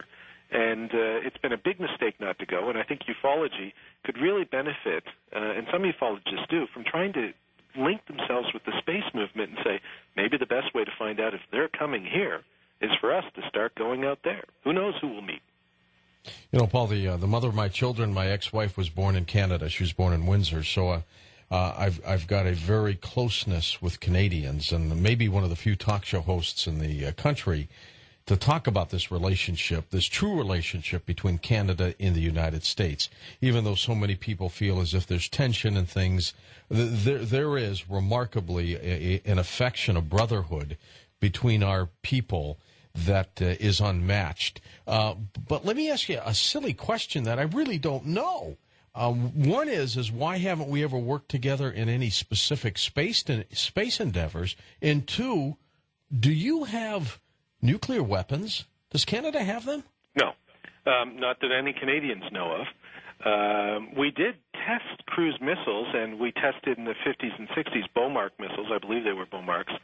Canada certainly has the capability, far faster than Iran. We could build nuclear missiles if we wanted to. We have nuclear reactors. Stan Friedman has worked on one in New Brunswick at the Point Lepreau nuclear reactor project. So, obviously, as an industrialized first world nation, we have that capability. We don't have those weapons. In terms of the space program, Canada and the United States have worked very closely. Every time you send a shuttle up and the arm comes out, Americans should remember who built that. We did. That's our arm. In Canada, we actually call it the Canadarm. We've sent astronauts up. The first Canadian in space, I believe, was Marc Garneau. He's certainly the most famous. He recently ran for the Liberal Party in our last election a few months ago, lost, unfortunately. I generally don't support the Liberals anymore, but I supported him because I thought he would have been a fine member of Parliament, a true Canadian hero. And he's worked with Canada's space agency. We do have one. It works closely with NASA. I believe it probably works closely with the European Space Agency. But you've never launched anything on your own, right? No. I think Canadians, generally speaking, tend to be cooperative people. We like to build partnerships with others. The United States has far more resources than we can bring to bear. So why not piggyback on the American space program and bring certain elements of our own ingenuity, our own industriousness to the project, which is basically what we've done militarily as well over the years. Canadians, we can field a very large army and navy if we really wanted to. We did in the Second World War. When the war was over, we had the fourth largest navy in the world. Very few people remember that. We actually had aircraft carriers.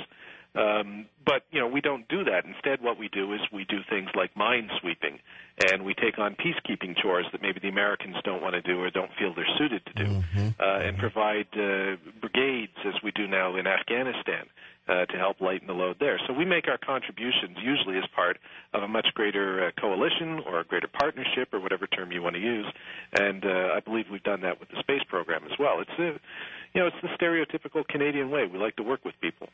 Okay, well, there's nothing wrong with that. All right, let's talk about your two films. First of all, Best Evidence. Some cases you obviously can't tell us about. They're in the film. You don't want to reveal that to us right now. But tell us about some great cases that you like. Well, there's no question that one of the best cases of all time is the RB-47 case from 1957. And I was interviewing Brad Sparks about that case tonight, and I'll make no bones about it. That one I'll reveal. The RB-47 case is on the top 10. Where it fits in the top 10, I won't say. But it's definitely on the top 10 somewhere, and it is uniformly regarded by ufologists, I think, as one of the best cases that there is out there, which might give you a clue as to which half hour it's going to wind up in the special. Exactly.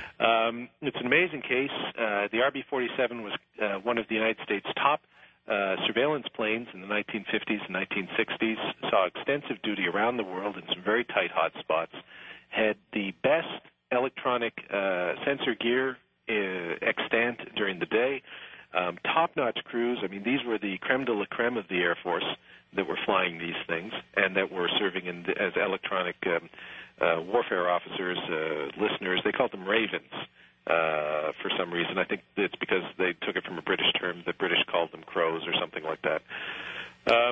And these guys, in this particular case, a training mission over the Gulf of Mexico, Louisiana, Mississippi, Texas too, I think, and then up into Oklahoma, were tailed basically by a UFO. I sort of call the case the tailgater.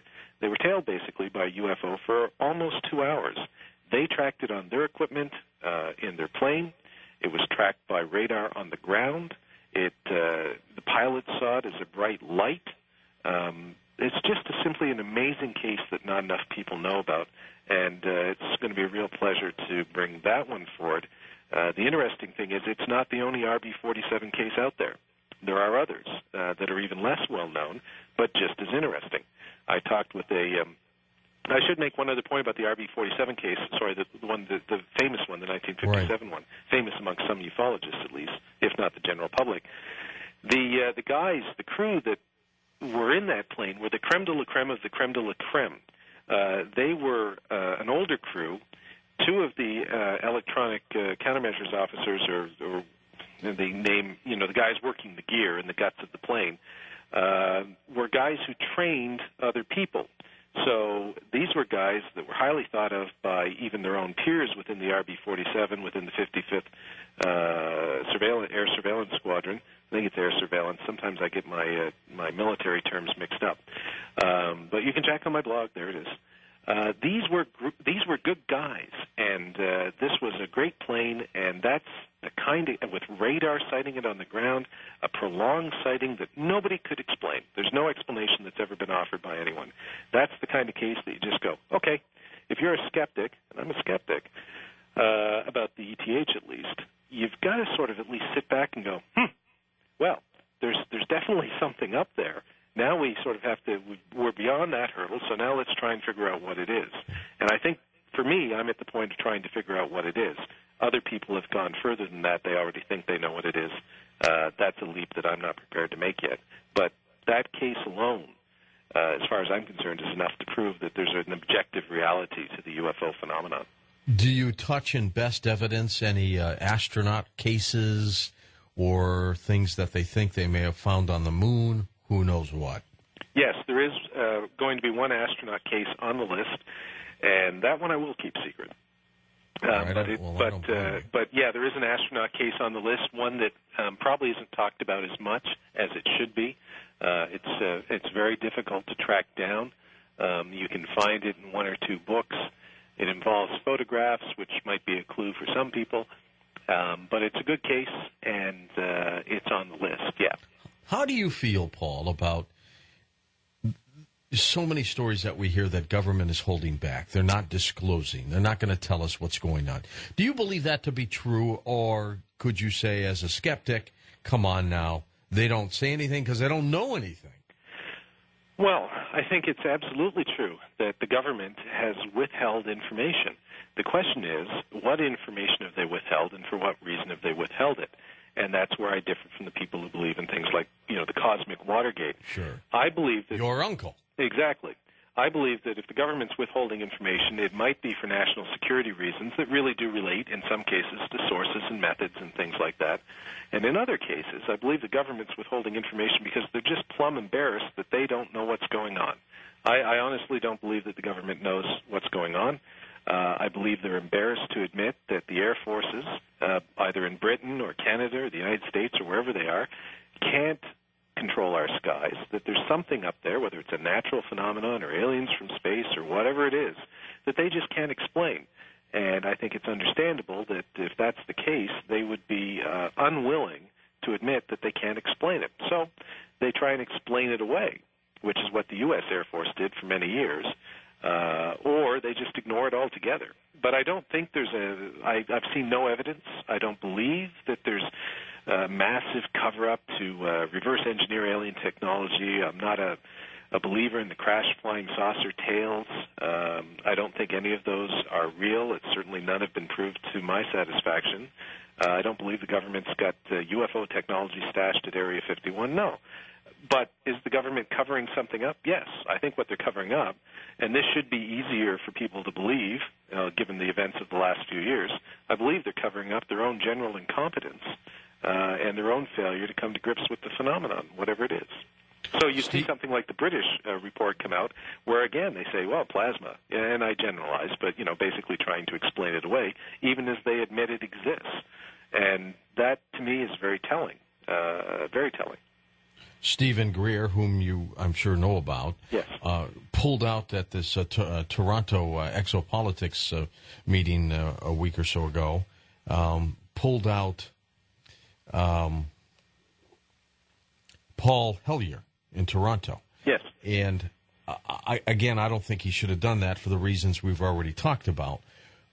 He has, however, accumulated some pretty good people who claim that some very strange things have happened.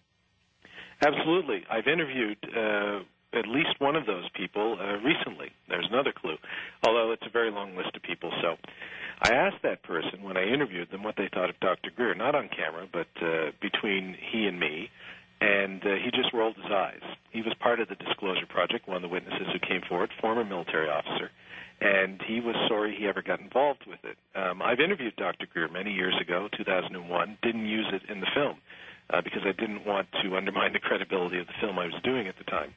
I think Dr. Greer has been a bane on ufology. I think he's been one of the worst things that's happened. I think you do. Dick Hall has made the point over and over and over again that there was some movement towards congressional hearings on the UFO subject in the 1990s, which effectively came to a screeching halt when Stephen Greer began his Disclosure Project, because what he did was he took good witnesses, and there were a number of good witnesses within the Disclosure Project, but unfortunately he mixed them in with a number of bad witnesses.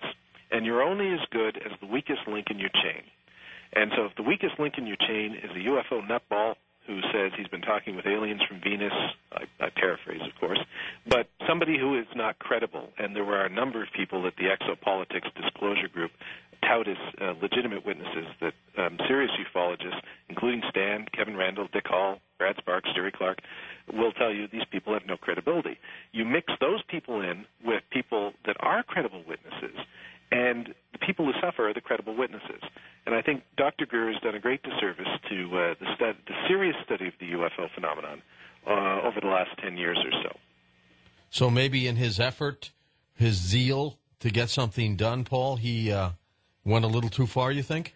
Well, I think you go a little too far when you start charging people hundreds of dollars to wander around fields at night, waving flashlights at the sky, trying to bring down alien spaceships, too. That's the kind of stuff that ufology doesn't need if it wants to be taken seriously by science, by the dreaded mainstream, by anybody, quite frankly. I like you, Paul. I'll be back with you in just a moment on Coast to Coast AM. Well, our condolences to Peter, who lives in Arizona, because he has just returned from New York at the loss of his father, who he says used to listen to Coast religiously every night, so much so Peter is now a fan of the program. Peter, just want to let you know that part of the family, we give you and yours a full condolences on that. Next hour, we'll open up the phone lines to give you an opportunity to chat with Paul Kimball, but when we come right back, we'll chat with him about some of his work, some of his films. That's next on Coast to Coast AM.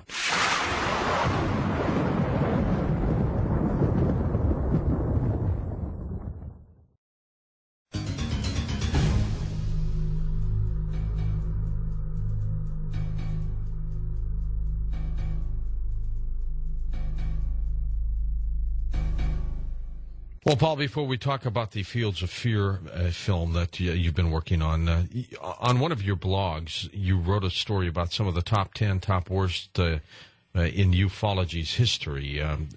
Jacques Vallée heads the list. Edward Condon, he's on the bottom. Let's talk a little bit about that. Sure. Everybody loves top 10 lists. Obviously, I'm doing a film on it, so I thought these were mine. I later ran a poll, actually, too, that had, I think, around 200 people voted, that said which ufologist on this long list is the top one, and Vallée won that poll, too, which is very interesting to me. Where is Jacques Vallée? Well, I know where he is. He's up in San Francisco. But why is Vallée not part of ufology anymore, or at least not part of ufology in an ongoing way? Well, and he doesn't seem to want to. Exactly. As a matter of fact, Paul, I've been trying to get him on the program. He doesn't want to go there anymore. Yeah, and I think a large part of that is because he was driven away by the extraterrestrial hypothesis people, the believers in ET, who couldn't countenance somebody who would think outside the box and start looking at other possible explanations. Now, I don't want to speak for Dr. Vallée. I've corresponded with him a couple of times, very friendly, and he's been helpful. And I think he continues to do that on a more personal basis, and perhaps he is even working through what he called the invisible college. But Jacques Vallée was a tremendous resource to ufology, truly one of its deep thinkers, and sort of losing him from the ongoing development of ufology, of ufological studies, of serious scientific research into ufology, I think was a great loss. And I think that's what happens when you become too wedded to one particular theory, when they are all still theories, and you start driving people like Vallée away. In the case of Condon, it's interesting. In the last half hour there I was criticizing Stephen Greer, and I'm a frequent critic of exopolitics, and I think Dr. Greer was on my list of the top 10 worst of all time. But at number one was Dr. Edward Condon. And, Condon was by no means a UFO believer or somebody like Billy Meyer, perhaps, that tends to have these wild, outlandish tales. He was a serious scientist who commissioned a report, or didn't commission a report, but the Air Force commissioned a report that he authored, the Condon, the University of Colorado study, and then the Condon report, which is one of the defining moments in ufological history, because it basically set the tone for the next 40 years. He came out and he said, there's nothing to this.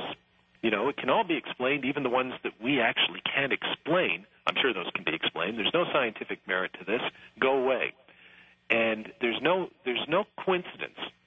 I've talked about this on my blog. If you look at the records of the Canadian House of Commons, for instance, which I have, very few people have, but I have. I've gone through them in the 50s and 60s.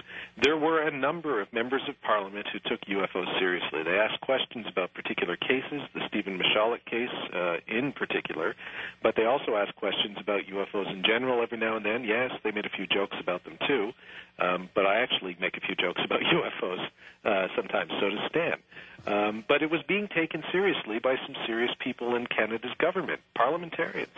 They would ask questions in the House of Commons.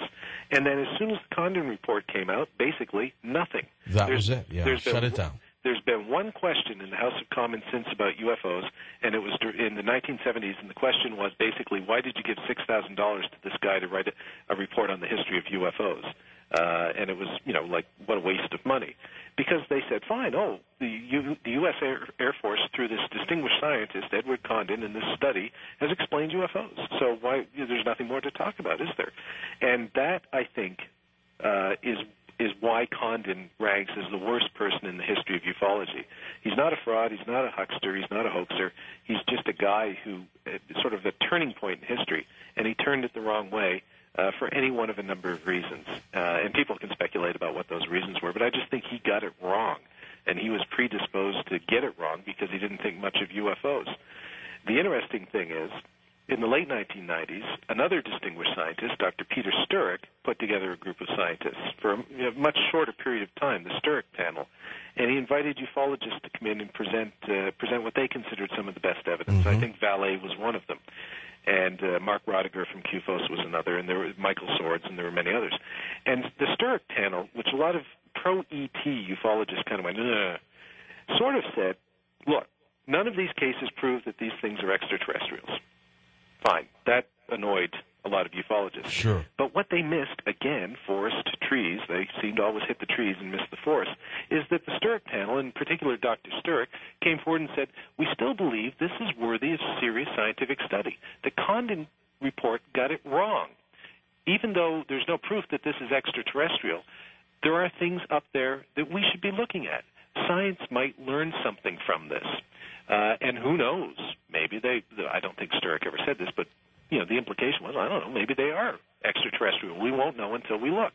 And he set out a very sort of, they set out a very relatively rigid set of criteria for how the study of the UFO phenomenon should proceed. So on my blog, what I did is I wrote two columns. I wrote one called The Condon Effect, which I think ufology has been suffering from for almost 40 years, a chilling effect. And then I wrote, look, here's how you combat the Condon effect. I called it the Sturrock Gambit, but the better way to put it probably would have been, that's kind of the clever turn of the phrase, but the better way, the Sturrock approach. And just type in Sturrock, Sturrock, in my blog, and you'll read about what the Sturrock approach is. I think that's the approach that ufology should be taking. A good way to start would be to mail every member of Parliament or every member of the House of Representatives and the Senate down here at least one chapter from Dick Hall's UFO Evidence, Volume 2, probably the one on military sightings, because I think most people believe that military service personnel are pretty credible witnesses. Mail them that chapter, get Dick's permission to photocopy it, and send it to all of them, and say, look, Congressman, Member of Parliament, read this, or have your assistant read it. I guarantee you somebody's going to read it. Not all of them, but somebody will read it, and they might actually look at it and go, Also mail them a copy of the Sturrock panel report. Don't gloss things over. Admit, yeah, they didn't say it was ET, but point out and highlight the sections where they say we need serious, sustained scientific study of that, which requires government money. Either that or you get a very big series of private investors, but it probably requires government resources and government money. Now, if you believe the government's covering everything up and they're in league with the aliens and all that, this is not the approach for you. As far as I'm concerned, you're lost already, at least to people like me.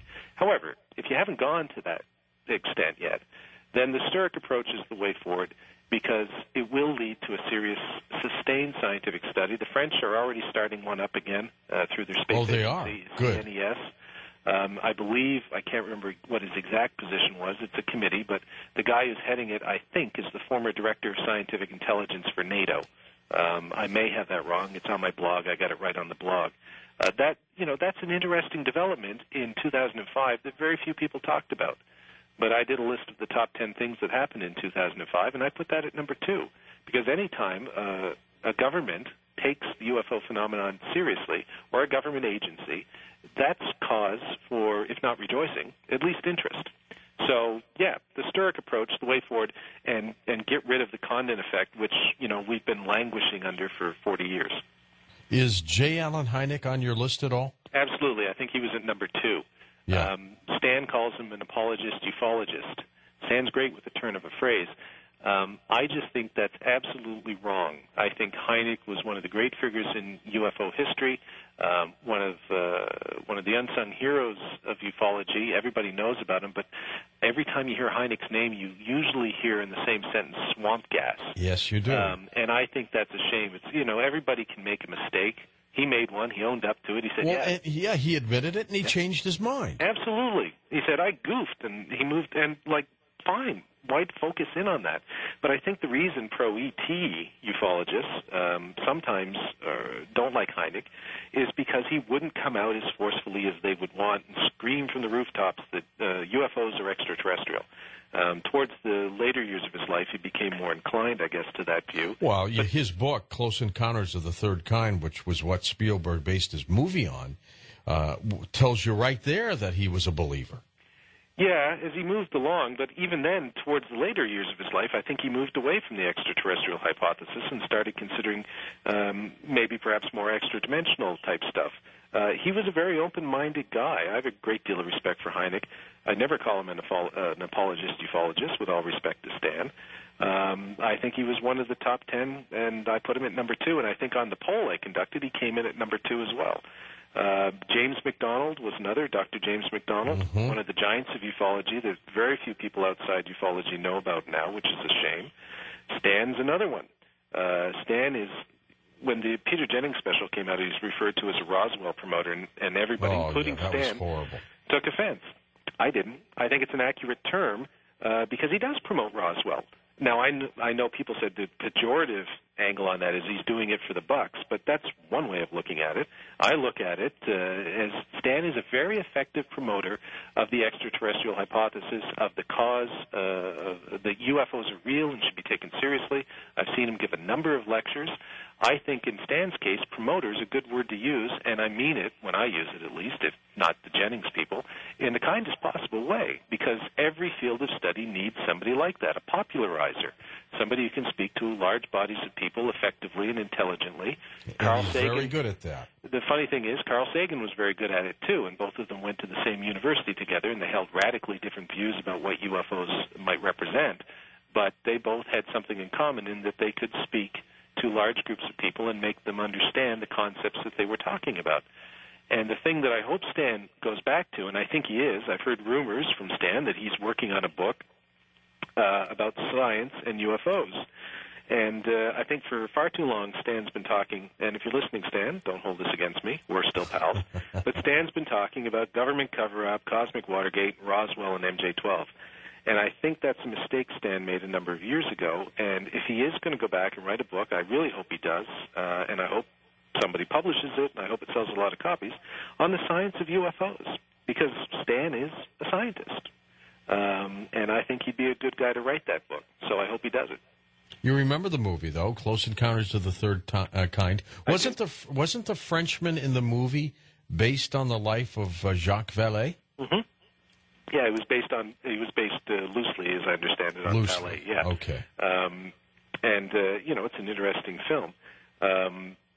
And stories around it, like, was it screened for, President Reagan? And he said, you have no idea how true this might be. I don't believe any of that sort of stuff. But, yeah, it's a film. But people should remember that films are films. They're fictional stories. And if you can find a kernel of truth in a fictional story, it might sometimes be by accident. But there are people out there that look at Close Encounters of the Third Kind and view it as a documentary, and it's not. On the other hand, there are people out there that believe Independence Day and Men in Black are documentaries. They're not either. They're fictional films. So, but yeah, Vallée, Jim Moseley. There's another one. Very few people might cite Jim Moseley as one of the great figures of ufology, but every field of study needs a court jester, and Jim Moseley, who's been around for 50 years, currently publishing Saucer Smear, is one of my favorites, so he'd make the list too. Dick Hall was another one. Dick's one of the icons of ufology. Who was number 9, right above Condon? Phil Klass. The late Phil Klass. Klass made both lists. He made the top 10 ufologists of all time, or the top 10 ufological figures, and the bottom 10. He made the top 10 for me simply because you couldn't ignore him. He had a profound impact on the field, for good or ill, sometimes for good. People forget that. And perhaps more often than not for ill.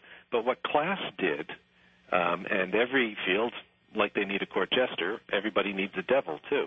And if Klass hadn't existed, somebody would have had to invent somebody like Klass, or somebody else would have come along. He forced ufologists, and Bruce Maccabee has talked about this, to refine their research, to cross the T's and dot the I's, if for no other reason than to make sure that Phil Klass couldn't pick them apart.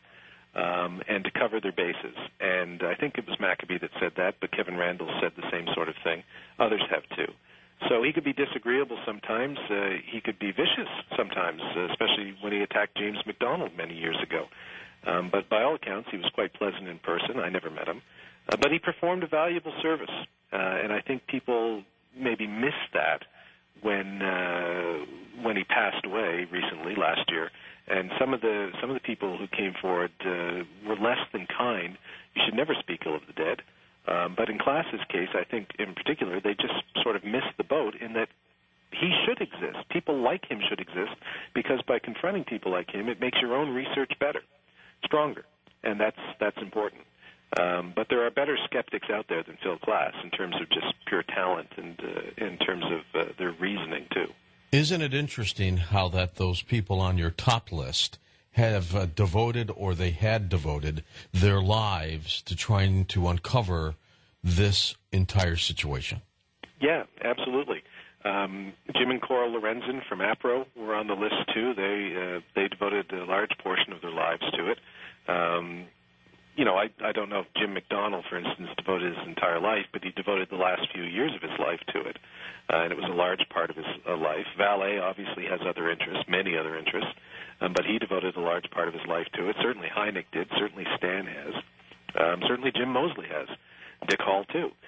These are people that as ufology moves forward, none of these people are young anymore. Some of them are dead, like the Lorenzens and now Phil Klaas.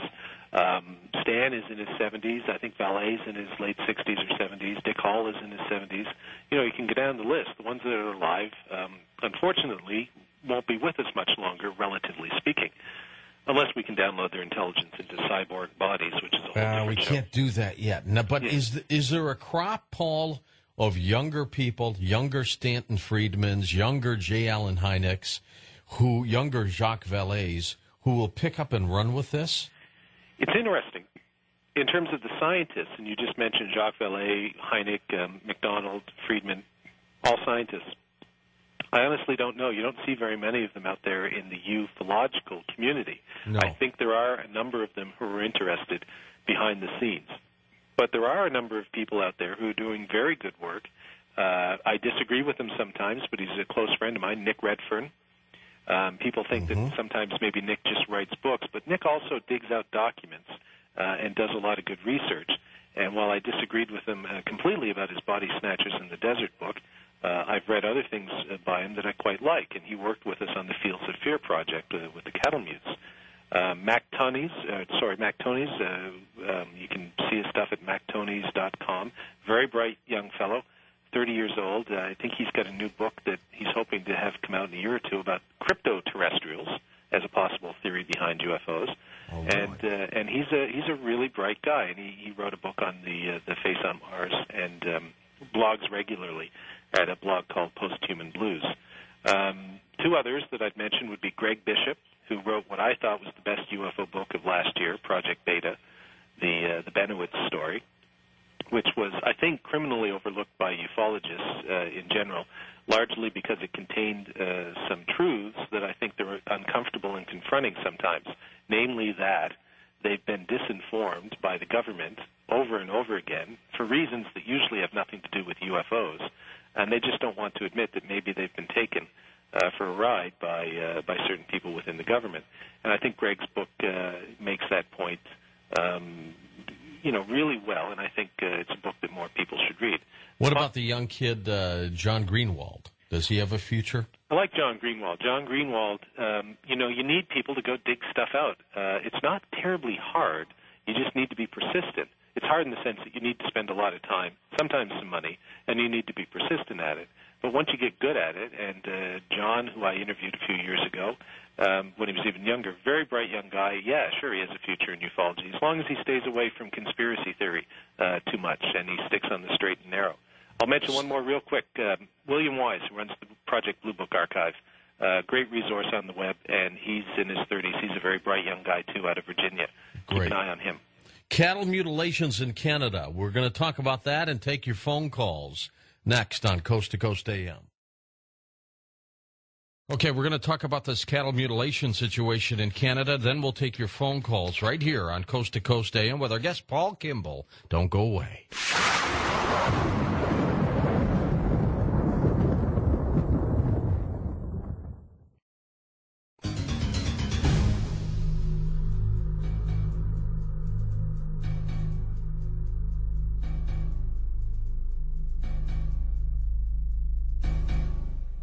Paul, the cattle mutilation story in Canada. Now, this one intrigues me. How long have you been investigating it? What led you into this film, Fields of Fear?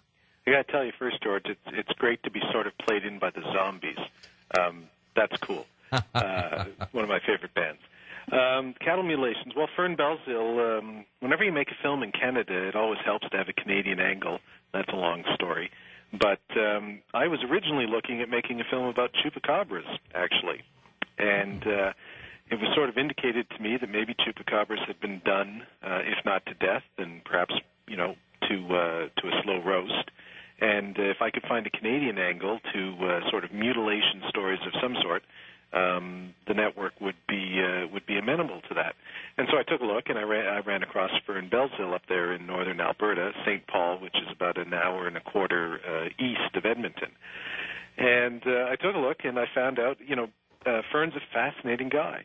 And he's Canada's leading cattle mutilation investigator. I think a lot of people think that the cattle mutilation phenomenon is restricted to the United States. It's not. There are a number of cases in Canada. Fern's investigated them, and he has his conclusions, his data. He's worked in the past with NIDS and other people in the United States, so it's sort of a cross-border thing, I guess. But for me, as a filmmaker, what you're always looking for, as well as the cold, hard data, as it were, and the theories, is there a human story here? And Fern's, I think he's in his late 70s, and he's a crusty old guy. Years, 40, 50 years as a top cattle farmer, award winner. You should see his wall. He's got banners and trophies. The guy knows his cattle. So that lends a veneer of credibility to him that perhaps most mutologists, or whatever you want to call them, don't have, because he spent his life around these animals. So when he talks, regardless of what you think about cattle mutilations, you at least sort of have to listen to him, because he's raised these animals his entire life. And he certainly has the respect of the people in his community up there in St. Paul and in the area around it. So cattle mutilations are interesting in and of themselves, but Fern provided a very human angle to the story that always intrigues any filmmaker, I think. And that's the film's as much about him as it is about the subject of cattle mutilations. Well, I love his name. Did he ever have cattle mutilations on any of his farms? No. Again, here's a guy who, it's a very interesting story. St. Paul built a UFO landing pad purely, and they admit it, as a tourist idea in 1967, which was Canada's centennial. So there was a lot of money flowing around to build things, and they built a UFO landing pad for no particular reason. They just thought it would be a good draw. As it turns out, it was. In the early 1990s, their Chamber of Commerce decided to add a building to the UFO landing pad shaped like a flying saucer that would serve as the town's Chamber of Commerce, and they thought a good stunt, and again, they make no bones about it, it was a publicity stunt, would be to set up a UFO hotline. But they would take the UFO calls seriously as they would come in. And amidst the UFO calls that were coming in, they started to get some calls about cattle mutilations. And Fern knew the general manager of the Chamber of Commerce at the time, Paul Peltier, who we interviewed for the film as well. They got a call one day, and Fern just happened to be walking into the office, and Peltier said, "Hey, we just got a call from Saskatchewan. There's a cattle mutilated there. They want us to go have a look at. Would you come?" And Fern said, "Sure, I'm not doing anything else. I'm retired. Why not?" And he went, and I think Paul Peltier is quoted in the film as going, "Wow." I think that's his exact quote. Yeah. Fern's a little more circumspect. He doesn't go, "Wow." He says, "Well, when I first got there, I thought maybe this is not real."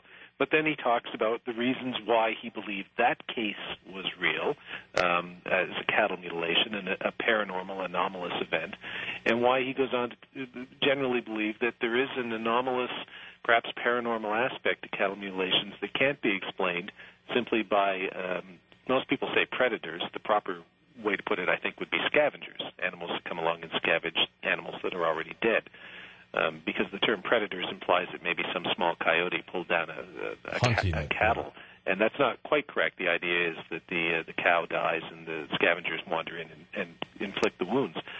So that's Fern. That's his story, and he's in the film.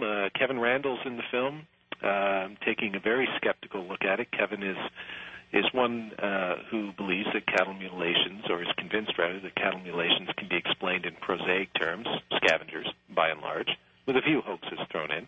Did you talk with Linda at all? Bolton Howe? No, I didn't. Okay. Did talk to Nick Redfern. There are other people involved in the film. Didn't talk to Linda Moulton Howe, no.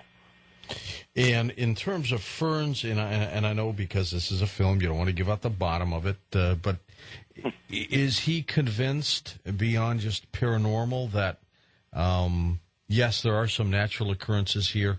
Yes, there are some animals that are scavenging cattle, but that there's something else going on too? Yeah, absolutely.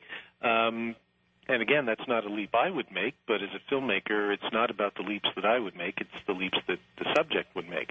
And Fern is very cagey, and Greg Bishop's in the film, interviewed about cattle mutilations and the history of it, and Greg said something very interesting. He said, Fern, for a guy that you might write off as a simple country bumpkin farmer kind of guy, is a very cagey guy. He doesn't come right out and say what he thinks they are.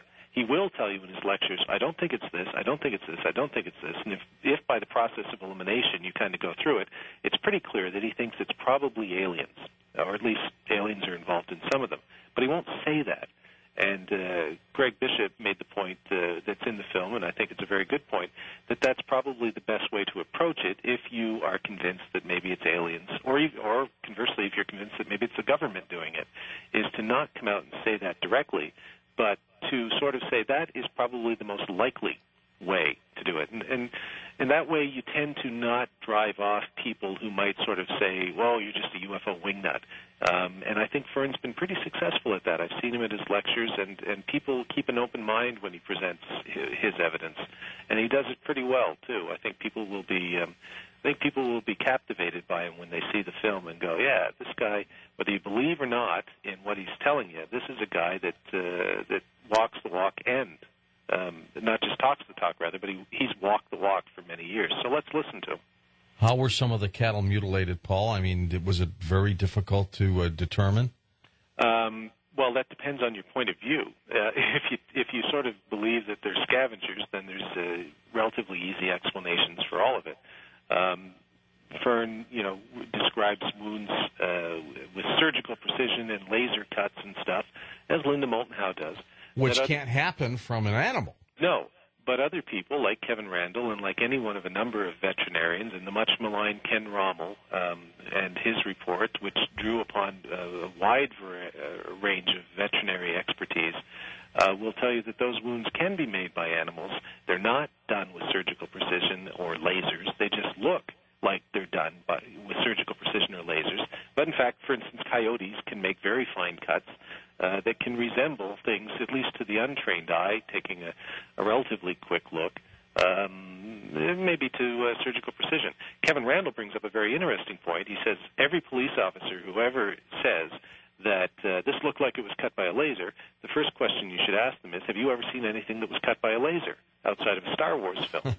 No. Do you actually know what a laser burn looks like? Have you seen flesh cut by a laser before? If they have, then okay, fine.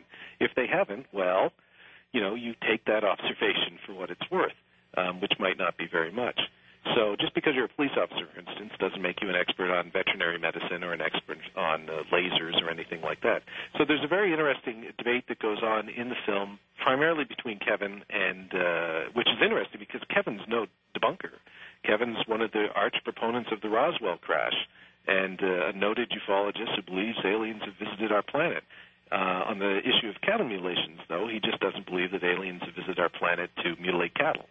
So it's a difficult, he's an interesting, in this case, I guess, debunker in this instance.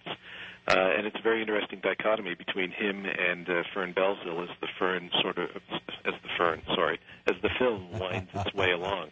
And Nick Redfern and Greg Bishop and some other folks chiming in as it moves along. All right, as promised now, let's go to the calls west of the Rockies. You're on Coast to Coast with Paul Kimball. Hi there. Hi there. My name's John. Morning from another fellow Canadian. I'm a truck driver coming up from Oregon, Washington. Sure. Hi, John.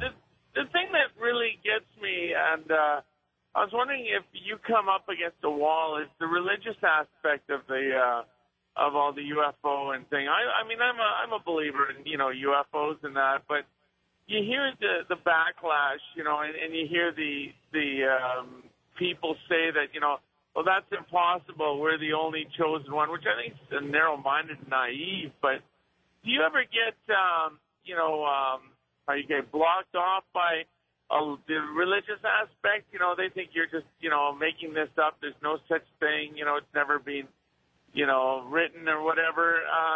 Because, I hear friends of mine who are, religious say, well, this can't be because, we're the only ones, blah, blah, blah. It just really annoys me that, they're so narrow-minded thinking that we're the only intelligent life in the entire universe. There is a group, a subset within, in particular, say, Christianity, which is the predominant religion in North America, the evangelicals among the evangelicals, if you will, that some of them might believe that and act that way. Evangelicals I've talked to, however, and we have some in my family, so it does make for an interesting family reunion when Stan and I and some of the evangelical types get together. I find them very open-minded, actually. They ascribe a different explanation to it. Often you'll hear evangelicals say it's demons or something.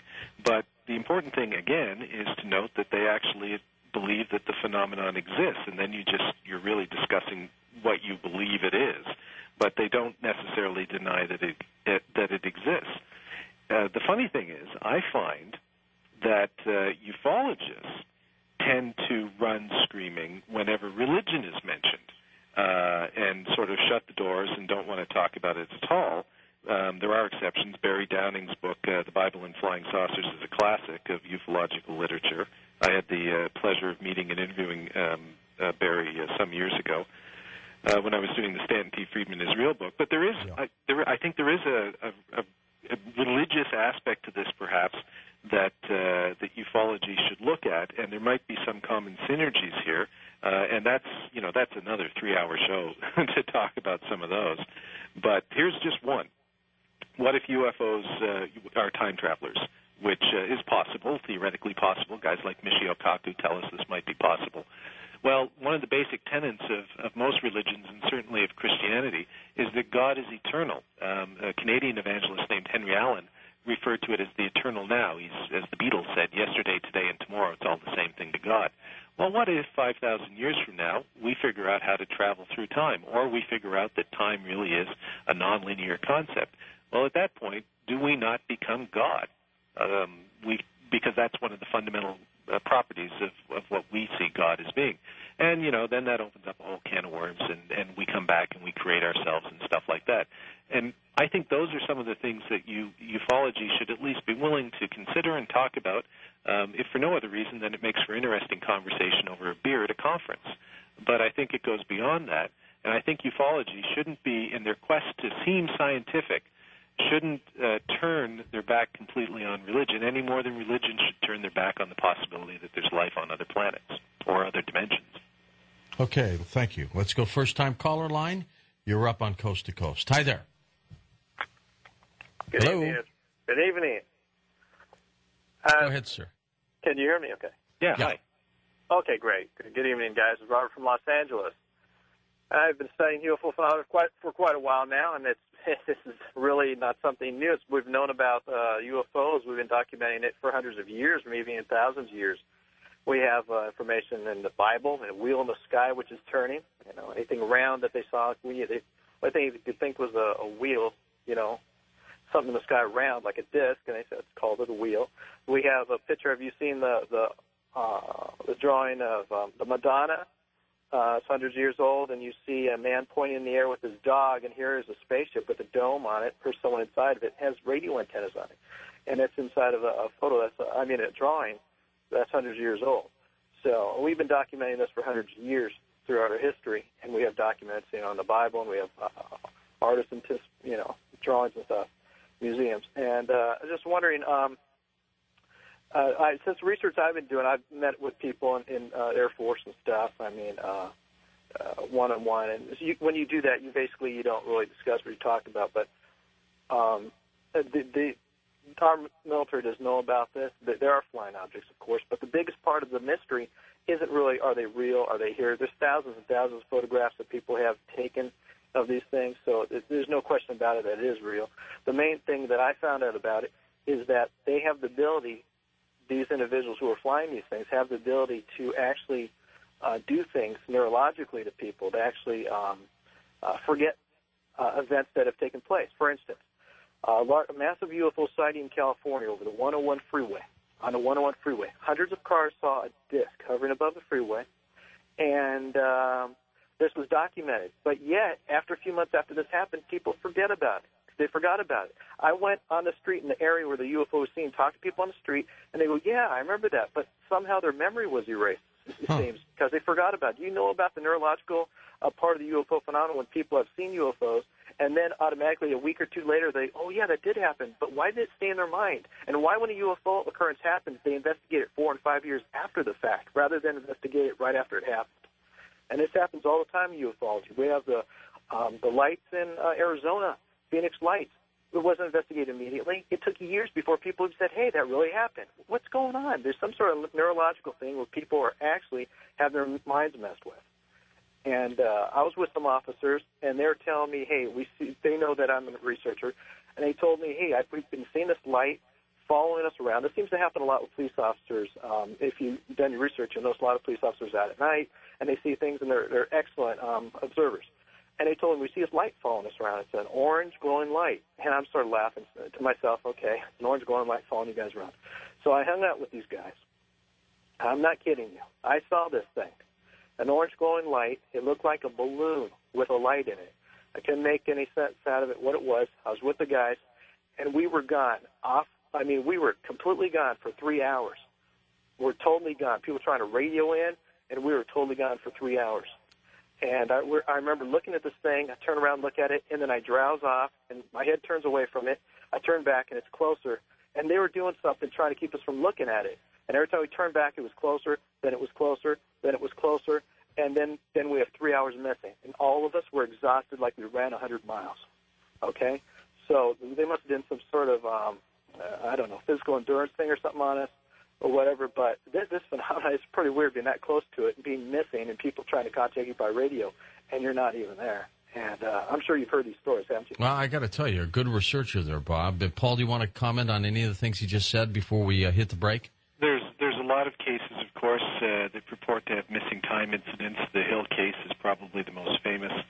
I think there's an awful lot of cases. I don't think it's quite accurate to say that, I don't think the caller was saying it, that every case people tend to forget. There's actually a lot of cases where people have very vivid memories dozens of years later. But, to speculate, and here I'm only speculating, if they are extraterrestrial or extra-dimensional or advanced beyond us in any way, shape, or form, if they are, in fact, they, then it's probably reasonable to assume that they have technologies we wouldn't understand. And we're already starting to manipulate minds, and we have been for years trying to. And we just are at the very beginning of understanding how the mind works. So maybe if there are aliens out there or extra-dimensionals or time travelers or whatever, they have a knowledge that we don't, and maybe they could possess those capabilities. So, yeah, sure, wouldn't rule it out, absolutely. We'll come right back and take final phone calls with our guest Paul Kimball on Coast to Coast AM. Well, tomorrow's Wednesday already, and Michael Tazarian joins us. We're going to talk about the year 2012 and what all that means with Michael, and I'm looking forward to that.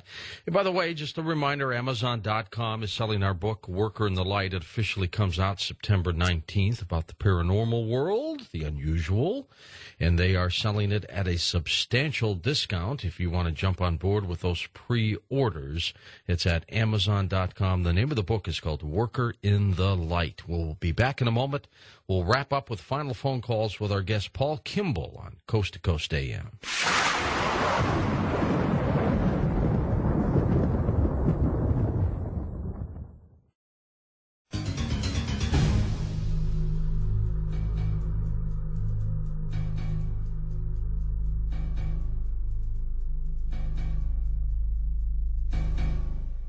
Paul, where does the viewing public get a chance to see the two movies that are coming out, Fields of Fear and, of course, the UFO movie that we were talking about as well? If you're in Canada, they'll be on Space, the Imagination Station, which is a major specialty channel part of the Chum Group up in Canada. If you're in New Zealand, it's guaranteed you'll be able to see it on TV New Zealand, Best Evidence.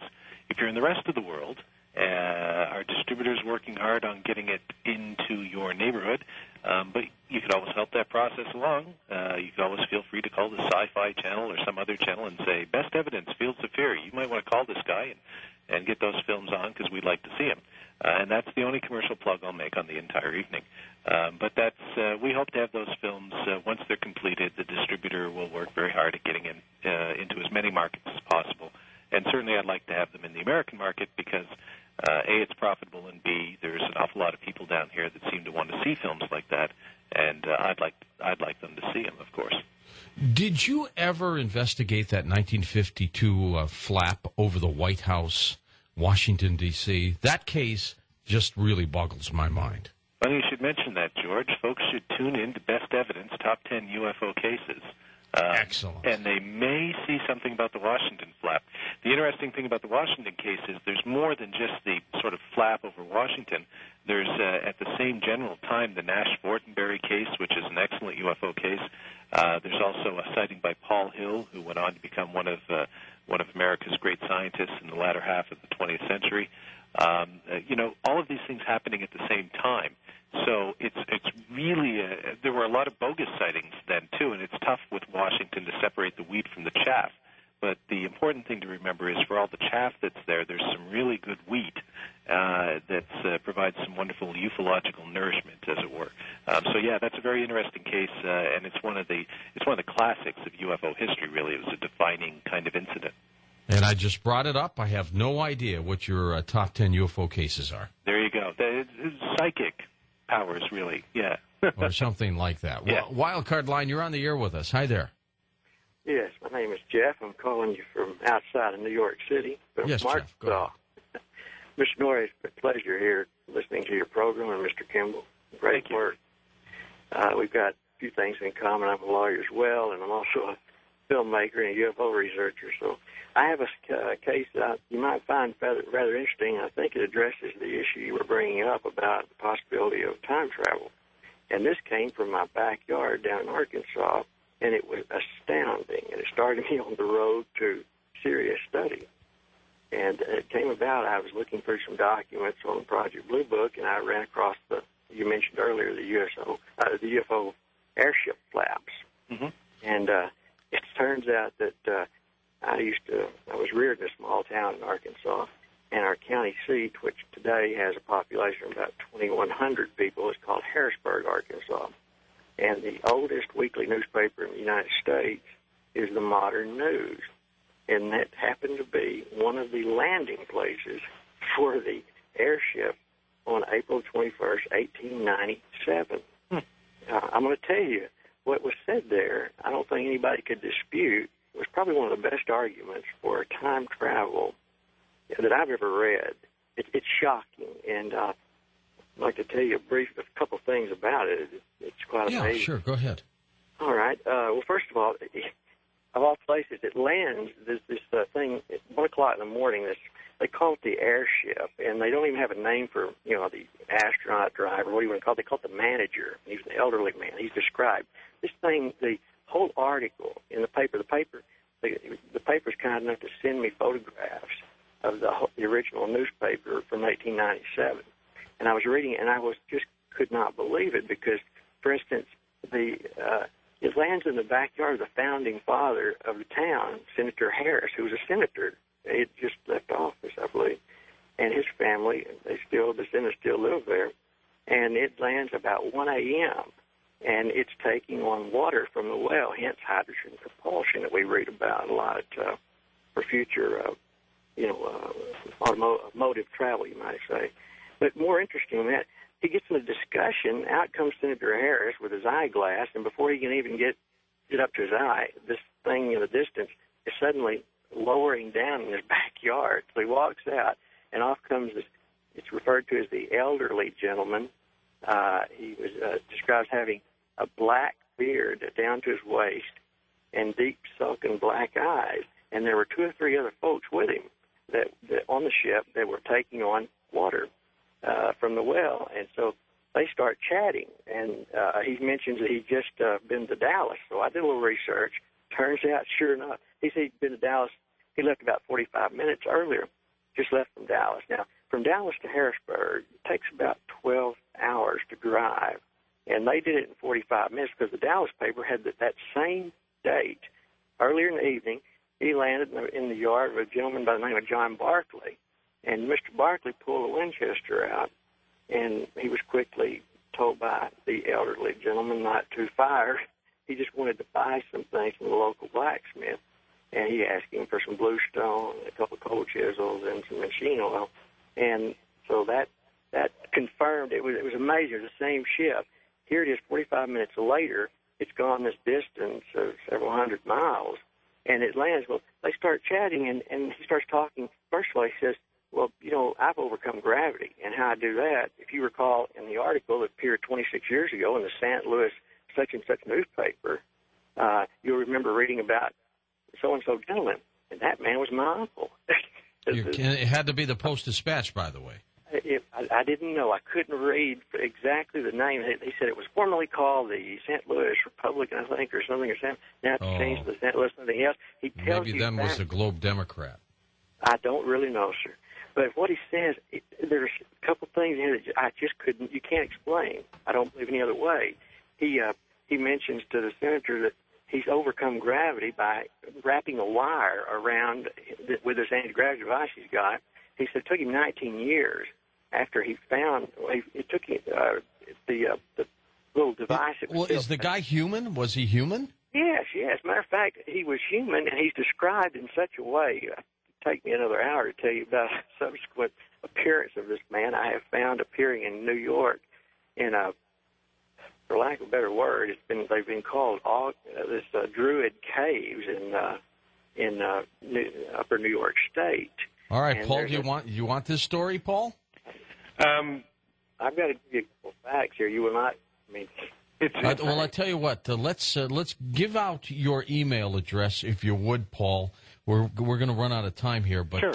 If he's interested and he could send that to you, and you want to look at it, go ahead. Absolutely, I'm always happy to look at anything. The email address is redstarfilm, REDSTARFILM @AOL.com. And if you go to my blog, which is currently posted on the Coast to Coast website, I guess, as a link, my email is right there on the blog, and it'll link directly take you to my email, and send it along. Absolutely. I'm always happy to read any case or any story. Doesn't mean I'll accept it or believe it, but I'm always happy to look at it because there is more than just post-1947 cases, and there's more on heaven and earth than in all your philosophy, et cetera, et cetera, et cetera. Yeah. What a bizarre story that was, huh? Yeah, and it's interesting. He mentioned he'd looked into the Project Blue Book files, which brings up an interesting point that I'd just like to make very briefly. That everybody can be their own UFO researcher. You just don't have to take my word for it or Stan's or anybody else's. There's a wonderful website that if you go to my blog, it's on the sidebar links, the Project Blue Book Archives. Just click on that, and it'll take you to all. They don't have all the Project Blue Book files up yet, but they're working on it. And you can read through thousands of pages. You can type in searches and say, I'd like to look for this, and see the real Project Blue Book reports and get a really good feel for the history of the UFO phenomenon, particularly in the United States. It's a wonderful resource, and I'd encourage everybody to take a boo, as they say, down under, I guess. First-time caller line, you're up on Coast to Coast. Hi there.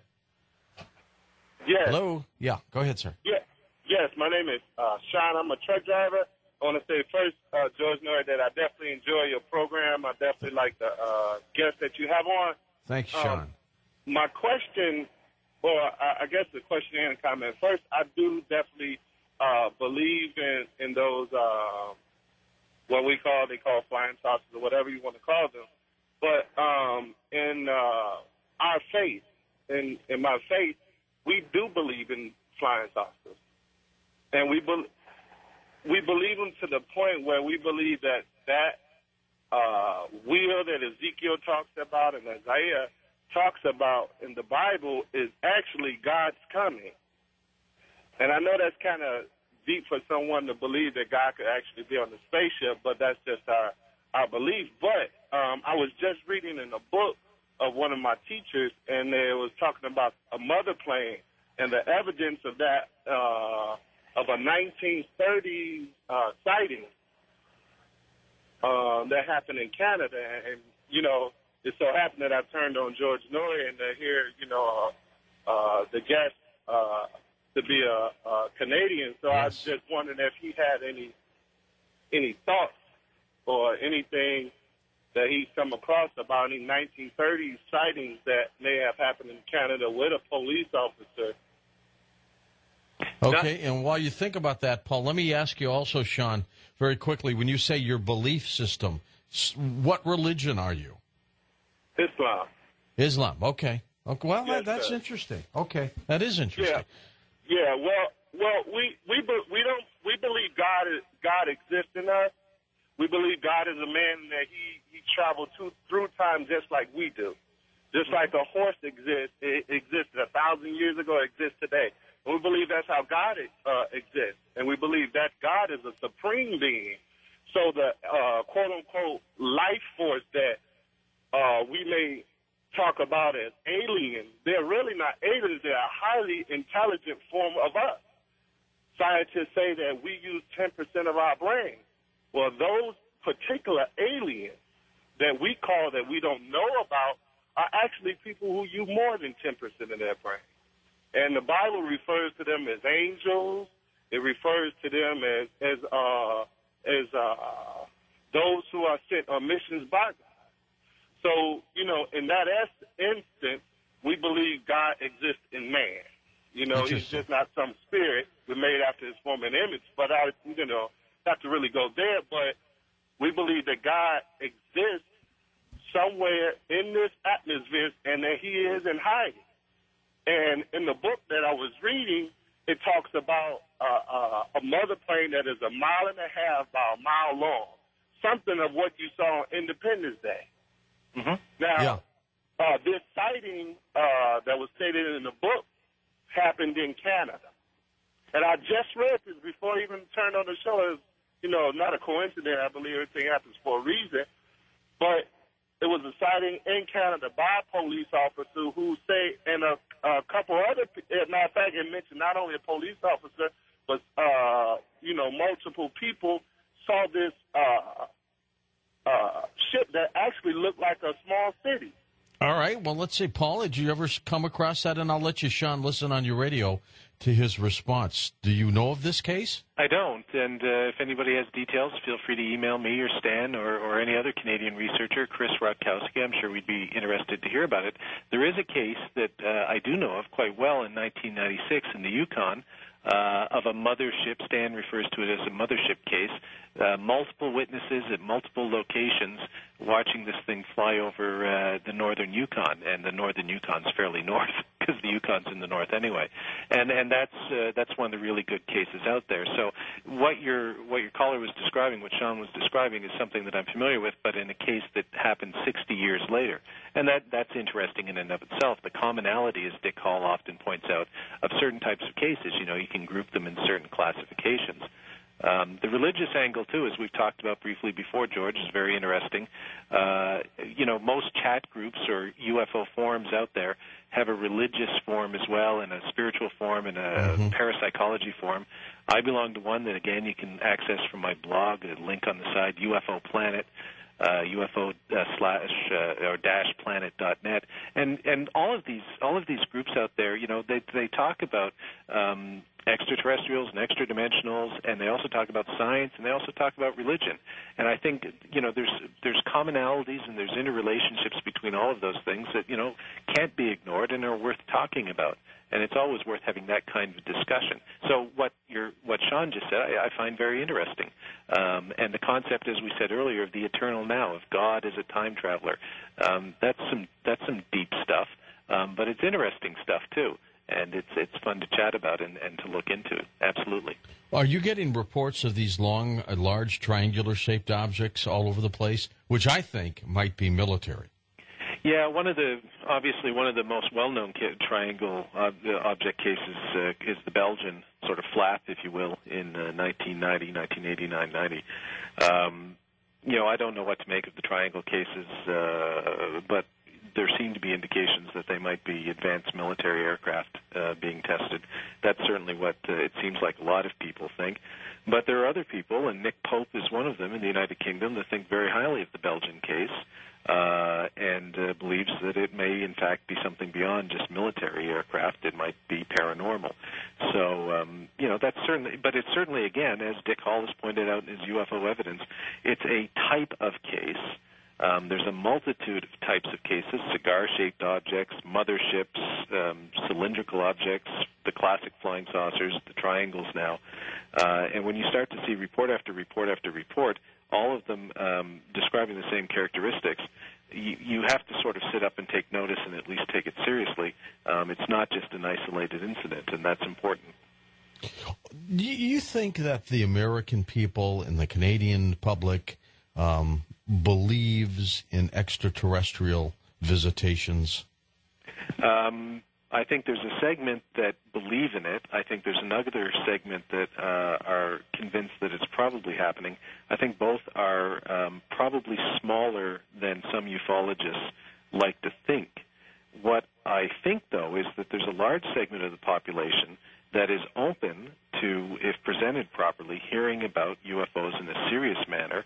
And I think there's a large segment of the population, including many scientists, who believe, or are convinced, whichever term you want to use, that there's probably life out there beyond our little mud ball floating around in our little solar system.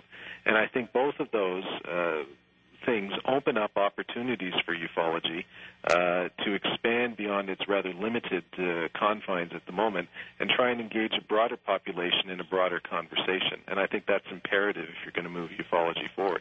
But are there masses of people, a majority of people out there that believe aliens are landing on Earth or visiting? I don't think so. But I think there's a majority of people who are open to the idea of extraterrestrial life and maybe even open to the idea of extraterrestrial visitors, possibly. Paul, good luck on all your films, and let's keep in touch, my friend, all right? Thanks, George. It's been a real pleasure. You'd make a great maritimer. And that's a good thing. All right. That's Paul Kimball. For Karis Coburn, Dan Galante, Steve Carr, Tom Danheiser, Lisa Lyon, Lex Lonehood, Sean Ladesseur, Ross Mitchell, Ian Punnett, and Art Bell, I'm George Norrie. Somewhere out there on Coast to Coast AM, I'll see you on our next edition. Until then, be safe.